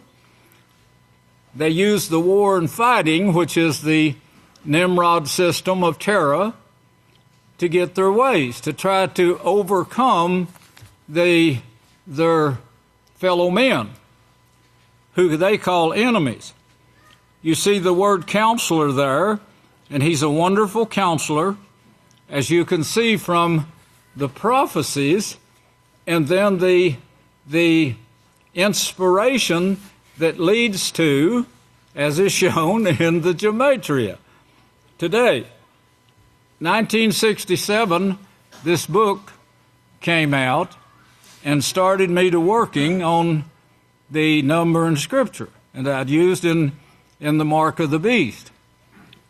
It was a little later that Shaul and I went to, I believe it was San Angelo, to hear a group of from the college in Israel that had taken the same knowledge of number in Scripture, and they called it the Bible codes, hidden Bible codes.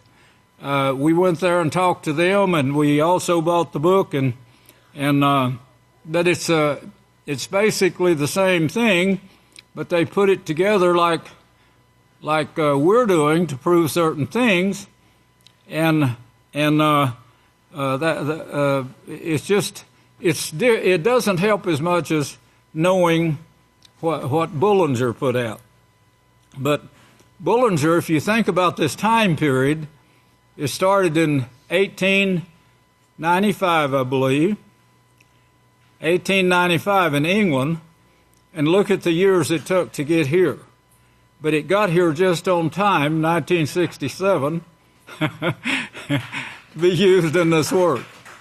Now, if you could say, well, that's a coincidence, but things don't just happen in the work of Yahweh. Things are inspired to be brought about to give to his people, just like the book of Yahweh. From 1967 to 1987, the book of Yahweh itself was put out.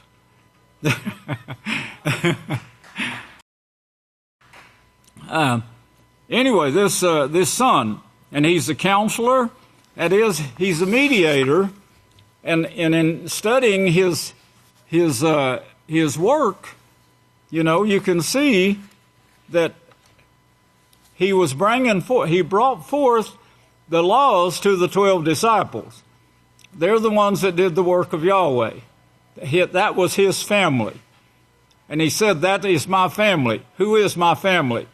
These that are doing the work of Yahweh. They're my family. My brothers, my sisters, my mother, all. If you go over to Revelation 17 now. Revelation 17, there's a sermon coming on this too, but I want to show you this right here in chapter 17:14. 17 verse 1, there came to me one of the 7 Malachim. These are the 7 works. The 7 works of Yahweh are shown here, and you can understand that by reading the mark of the beast. And then in verse 14, we see that he will make war with the Lamb. Make war. He's doing that right now. He's in hopes. Satan is the leaders of the Roman Catholic Church, as your scripture shows.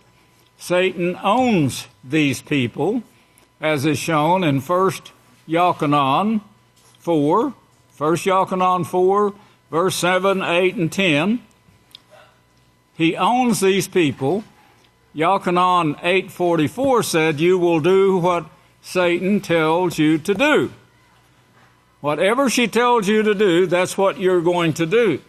Now, you're a fool if you don't believe this. Yahweh tells you not one of these is going to fail. Not one. The prophecies, the laws, they're not going to fail. And Yeshua said that too. He said, unless heaven and earth can pass away, unless you can destroy both heaven and earth, unless Satan can destroy both heaven and earth, these laws, even the smallest yod and tittle, are not going to pass from this law. They're all going to be fulfilled. And this is what it will erase sickness and disease, erase confusion. In 17:14, that's against the Lamb. If you go back to chapter 9 now of Daniel, he tells you about this Lamb. And this is the prophecy that we're facing today right here. It shows you, it starts off from the beginning here. 70 weeks are determined upon your people. Well, 70 weeks is weeks, but if you knew the scriptures, you know this is weeks of years. Other people get this too. It's like they get this as years, but they don't know the rest of the scriptures that go with this, so it doesn't make any sense to them. The Amplified Bible says 70 weeks of years, or 490 years. 70 weeks of years, or 490 years, is the way they have it. So they know that this is referring to years. 490 years are determined, and this is cut up into activities. As certain years, so-and-so takes place. A number of other years, another event takes place. That is prophesied in other places. I also brought this out in the mark of the beast. But upon the city, that is the city of holiness. That's David has brought this out too.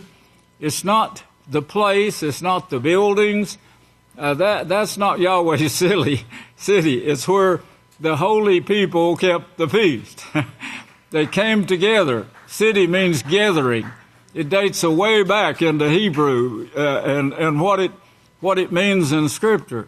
They gathered together in the promotion, the mountain, the promotion of Yahweh's, where Yahweh teaches his laws and his prophecies and meets with his people. So the city, to finish transgression, get rid of transgression. That's how long it's going to take, and it's not going to be accomplished in 490 years just straight down the road, but in cut up pieces, cut up activities, different activities taking place. And when the last activity, Yahweh says, yes, it's a must.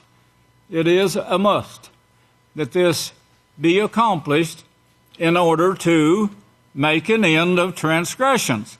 to finish the transgressions, make an end of sin, to make reconciliation for us, pay the death penalty for us, for iniquity. That's doing away with the laws. We all do that. We've all done it. We've pushed aside the law, knowing that it is the law, and we've gone and done things, knowing that we shouldn't have done it. Then we feel real guilty, and we start repenting. The thing that Yahweh wants you to do is like Joseph and say no and run from it. That's what he wants you to become. Abraham, Isaac, and Joseph are held up as examples for you. Everlasting righteousness, to bring in everlasting righteousness. Righteousness, that's Yahweh's laws, keeping Yahweh's laws. So we know when this thing is finished, the laws of Yahweh, there will be no more deception, at least for 1,000 years. Then it'll be turned loose for 100 years, and then the end of sin completely. That's the last part of this chapter here, and the destructions that is going to take place. The righteousness, everlasting righteousness now, it won't end after this, to seal up the visions of the prophecy, and to everything that's prophesied is going to take place as Yahshua himself said, and to anoint the holiest of the holy people. Well, you're the first that's going to be anointed, Yahweh shows. Anoint the first, the holiest of the holy people. That comes with the resurrection that is shown in chapter 12. Chapter 12. Let me, I better read this whole thing. Know therefore and understand that from the going forth of the commandment to restore and to rebuild Jerusalem to the Messiah, the Prince, will be 7 weeks. So you see how he cuts this up. And that, by the way, I've got it in the book, The Mark of the Beast, the exact time, from the time that was given until the time it was done, and it came out exactly. Know therefore and understand that from the going forth of the commandment to restore and rebuild Jerusalem to the Messiah, the Prince. Now notice he's called a Prince to Messiah the Prince, and will be 7 weeks, and 62 weeks the streets will be rebuilt again, and the wall even in troublous times. And after 62 weeks, the Messiah will be cut off. He was. All of this has come to pass. He cut off without a successor, and the people of the Prince that will come will destroy the city. Now here's another prince. The people of the prince that destroys the city is the prince of demons that they accused Yahshua of following and getting his power from. The sanctuary will, destroy the city and the sanctuary. That was in 70 AY. Moved the sanctuary to Rome, burnt the city to the ground, destroyed the buildings, plowed the land to where you couldn't tell that a city had been there, and nor the temple, and the sanctuary, and its end will be with a flood unto the end that Yahshua talked about, and the prophets talked about, the end of burning or desolation, destruction. So he tells you all these things right here, and then he goes into the covenant with Rabin. Now that is what is in the news big time right now, is the last 3.5 years of that covenant. This covenant. Listen closely. In 1995, that was 2 years after the signing. It was signed in 93. In 1995, Congress reached a compromise on the issue of Jerusalem. Congress reached an issue, Congress reached a compromise on the issue of Jerusalem. Trump is posed to end it. That was 20-something years ago.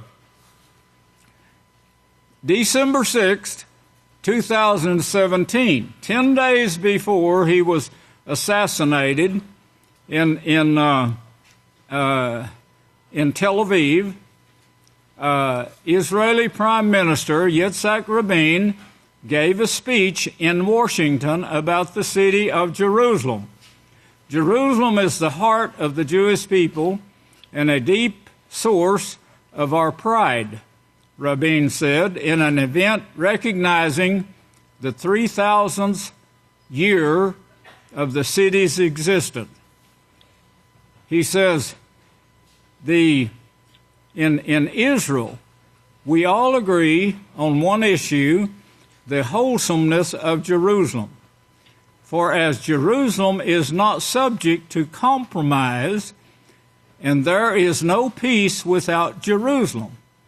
The speech was given October 25, if you want to jot it down, 1995. On November 4th, a far-right student fatally shot him dead. We got pictures of that, by the way, if you need it, to go with it. Shaul and I were there and took pictures on the site for future teaching, of course. The evening before his speech, the Congress of the United States passed a law echoing Rabin's assertions about the city. The bill was not signed into law by then President Bill Clinton. Now remember, Bill Clinton was the one that confirmed this agreement, but then they got to arguing back and forth about this. It took forth immediately, and the confusion set in, and then Bill Clinton the bill was not signed into law by then President Bill Clinton. Clinton had made an early effort to craft a new peace agreement, never came through, in the Middle East, foregoing the Oslo Accord between Israel and the Palestinians, signed in 1993. He tried, this Oslo Accord was the moving of the embassy, the American embassy, from Tel Aviv, where we also have land, by the way. They gave us 10 acres there, too. That was, was that the same time they gave us the land in Abelin? Earlier. Another trip? Yes. Okay, another trip. Shaul is also my encyclopedia writer, my history writer. The bill was not signed into law by the then President Bill Clinton, foregoing, he is wanting to fix his own, but leave out the Oslo Accord because that is what the big argument was about. And the Oslo Accord was the moving of the embassy, which showed he was doing favors. They would be doing favors for Israel, but not the Palestinians, who outnumbered Israel big time. The bill became law after Clinton declined to sign it for a 10-day period while Congress was in session. He, George W. Bush, yes, he came and went. Barack Obama came and went. All postponed the embassy move, all of them. This was the holdup. All of them postponed the embassy move. Every 6 months for each of the 22 years since the law was enacted. All of these presidents kept postponing this because they feared starting a war that would lead from the Palestinians, which they're not worried about, but lead to deeper and more stronger nations and more aggressive nations like China, Iran, and Russia. It was on the news, hopefully be shown this next week. It was on the news this morning at 6 a.m. That China is far above us in technology, way out. And they said they showed how China could actually destroy our total nuclear system from China. They have this technology, and we know it. Well, of course, the United States is striving to get this technology. I mean, some of them have the same spies. You know, China pays them, and the United States paying them too, so they can get money from both directions. If they catch them doing it, they wind up dead. But you know, but they have to be true wherever they are. To what, you know, you belong to whatever servants you obey. Well, that's Satan's way, as we're shown in Scripture.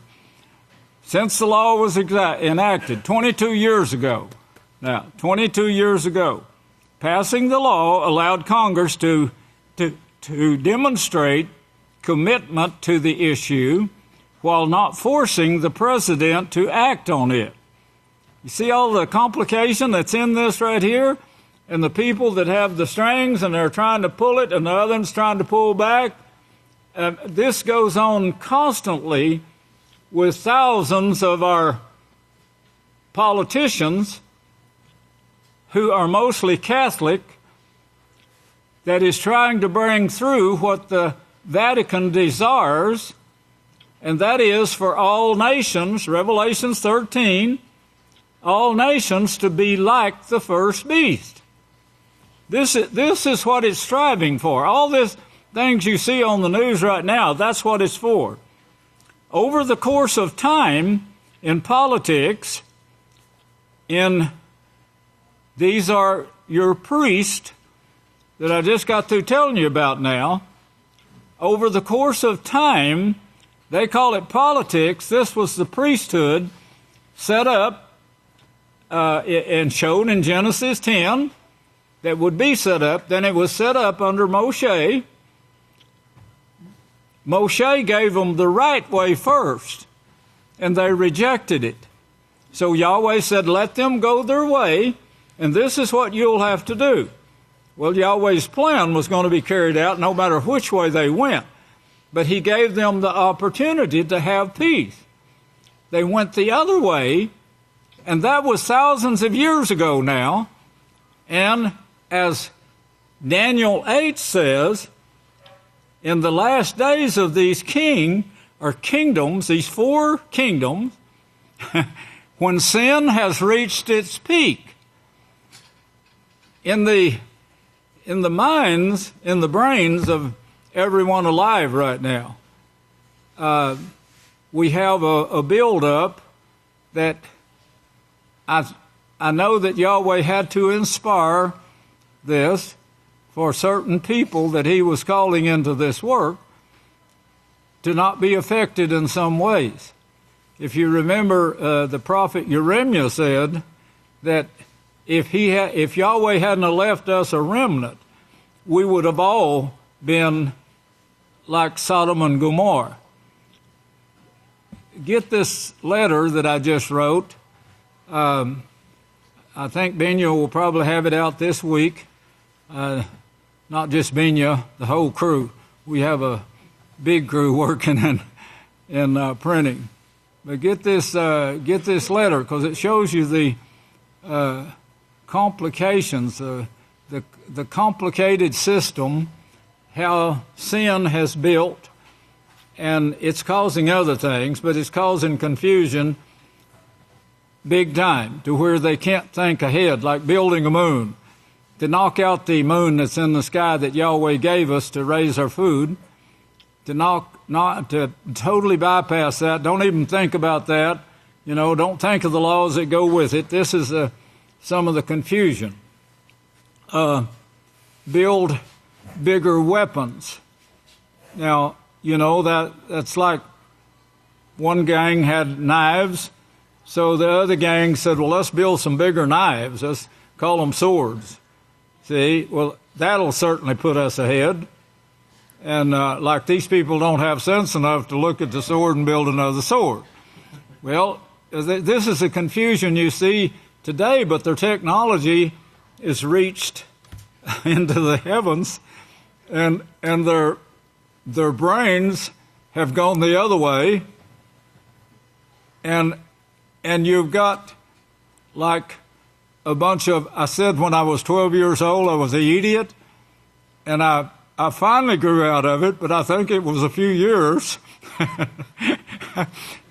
Sometimes I still feel like an idiot, some of the things I do.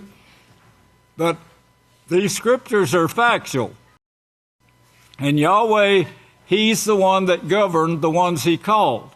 So His plan, in spite of what took place with Moshe and them rejecting His laws, Yahweh said, you've got to do this, you've got to let them do this, but you do this and bring this work on forward.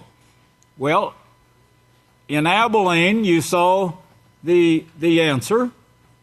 And then after the flood, where, as you know, that's where the ark landed. And it started again in Abelin, Israel, right where we were standing, I think. I think we were standing on that very spot where the ark landed. And I think if certain things was done, we might find pieces of it. That's been years and years.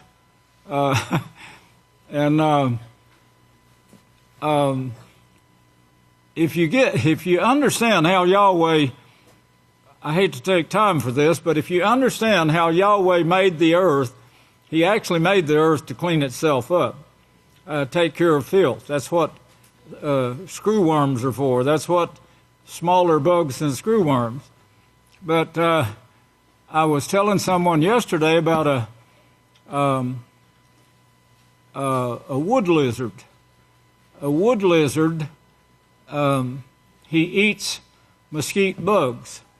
Mesquite bugs will not bother a green, healthy mesquite tree, but if a limb falls to the ground or the tree gets blown down and starts to die, mesquite bugs are available. And I said, well, how would it be that they could get to a limb so fast, and you cut some firewood out of mesquite wood, and then in a little while you'll hear, if you listen closely, you can hear those mesquite bugs boring holes in that wood. Where'd they come from? Did you see them flying around? No. No. But the wood lizard eats mesquite bugs. The eggs, I call it eggs. It's not an egg. It's a microorganism that comes from this mesquite bug. When it dies, or when it's eaten by a wood lizard, it doesn't disappear. It doesn't deteriorate. It stays alive. The wood lizard deposits it here and there, wherever he plays. Whatever eats him, like a cat or a dog or something, anything, then those little microorganisms stay alive, and they're on the limb probably. You probably breathe them, but they're certainly on the limbs of the trees, but they don't eat the green tree. They don't eat the healthy tree. But if it dies, they readily come to life.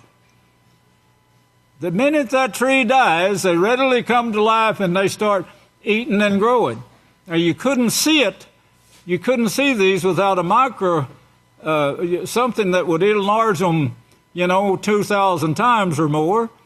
But they're there eating and becoming a mesquite bug that gets about maybe an inch long and can actually fly.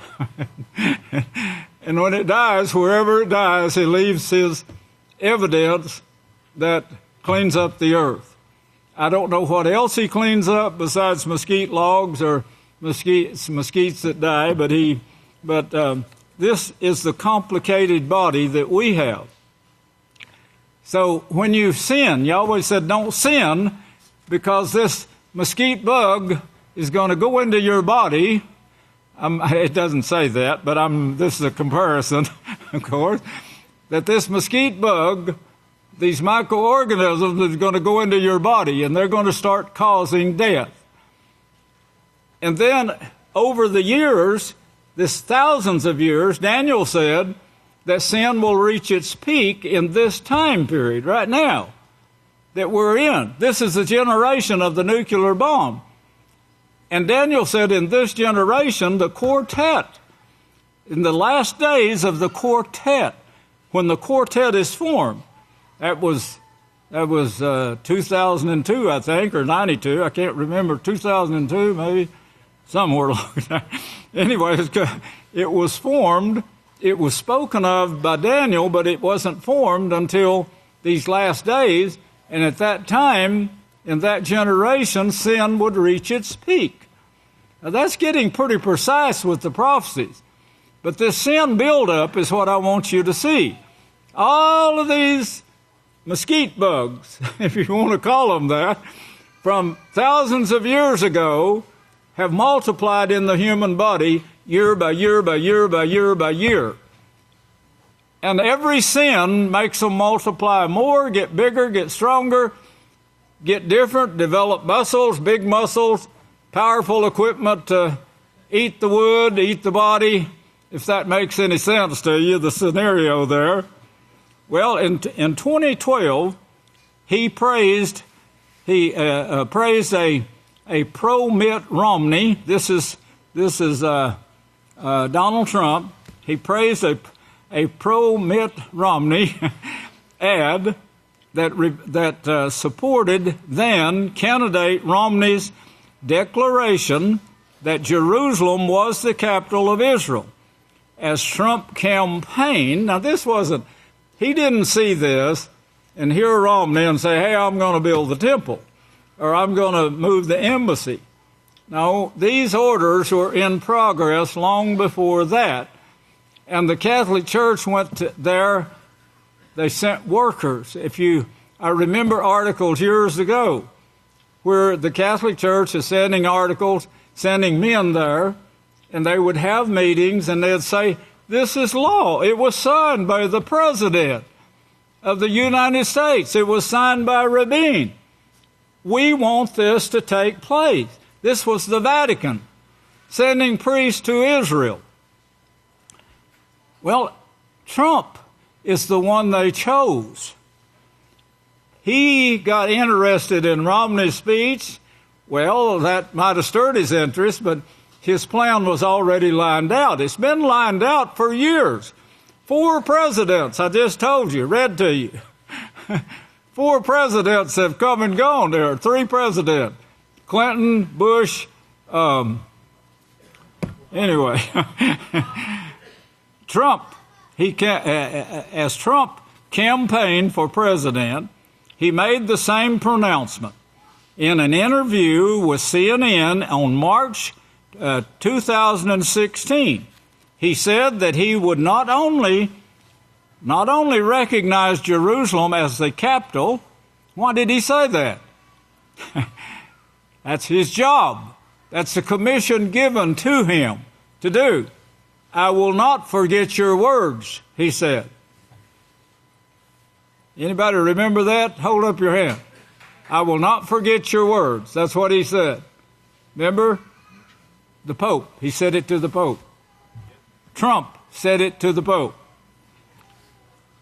Well, he told CNN on March 2016, he said that he would not only recognize Jerusalem as the capital, but also move the embassy, something he would do fairly quickly.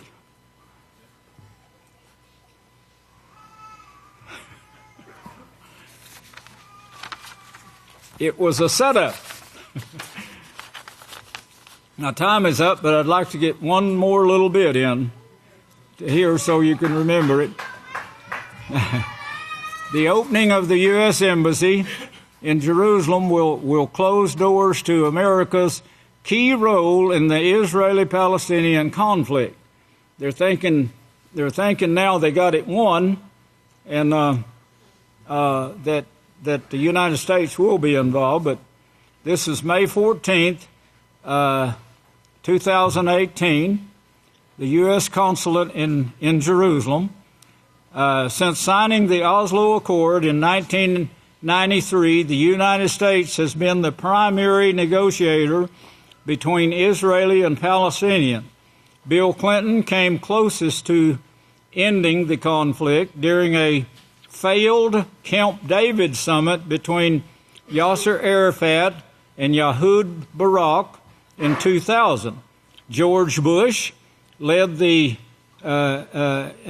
Annapolis process in 2007 to 2008, failed to yield results, and some recently under Barack Obama, Secretary of State John Kerry spearheaded an effort in 2013 and 14, which also crashed and burned. In every one of these talks, other countries played an important role supporting the Norwegians hosted the secret dialogue that led the initial breakthrough in 1993 and set the terms for future negotiations between Israel and the Palestinians. The Arab state, especially Egypt and Jordan, but also increasingly Saudi Arabia, have been brought to give the Palestinians greater political cover while offering initiatives to the Israelis in the form of a full normalizing with the Arab world. The international community has provided humanitarian, economic, and political support through the Middle East Quartet. The Middle East Quartet, which comprises the United States, the United Nations, the European Union, and Russia. But the United States has always been the irreplaceable player. If you want a scripture for that, it's Revelations 13. Revelations 13. Let us be like the first beast. The argument right now is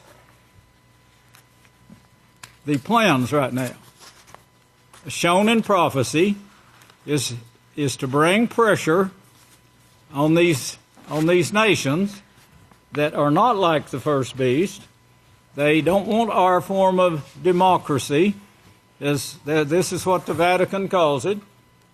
They don't want our form of democracy. They want their form of what they call democracy, and they say it's a more fairer form than what the United States has, because the lawmakers, which is the Vatican, have the upper hand in the form of democracy that we have here in the United States.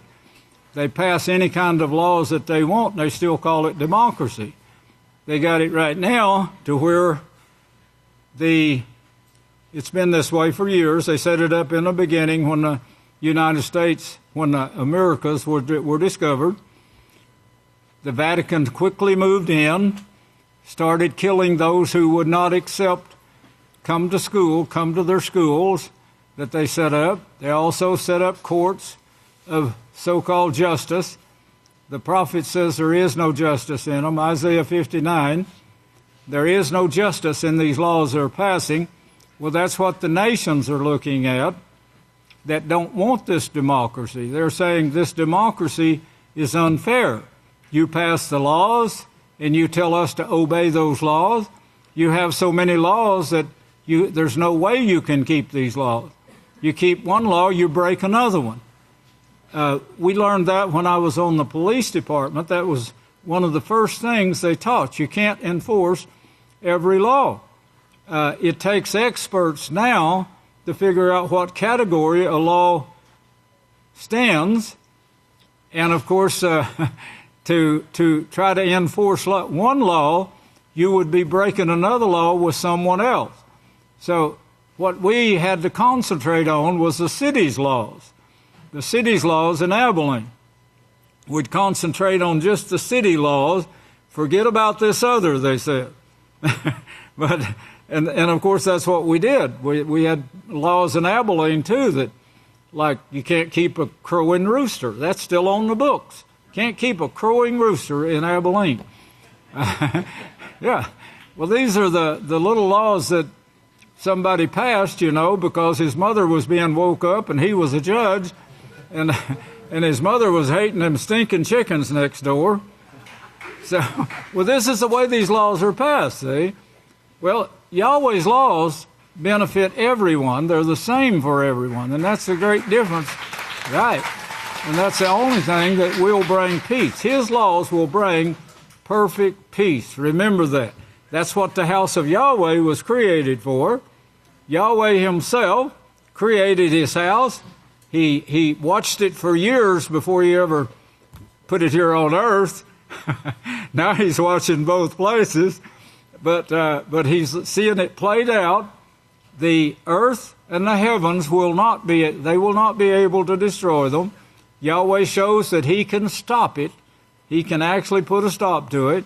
They'll be cut short, he said, in order to save you. Now, you're the number one thing on his menu to protect. He shows that in Zechariah, that he's encamped about his house. He's not going to allow it to be destroyed this time. His work will not be destroyed. I'm telling you, stay close to his house. I love you. Yahweh bless you, and I'll turn the services next to the next speaker.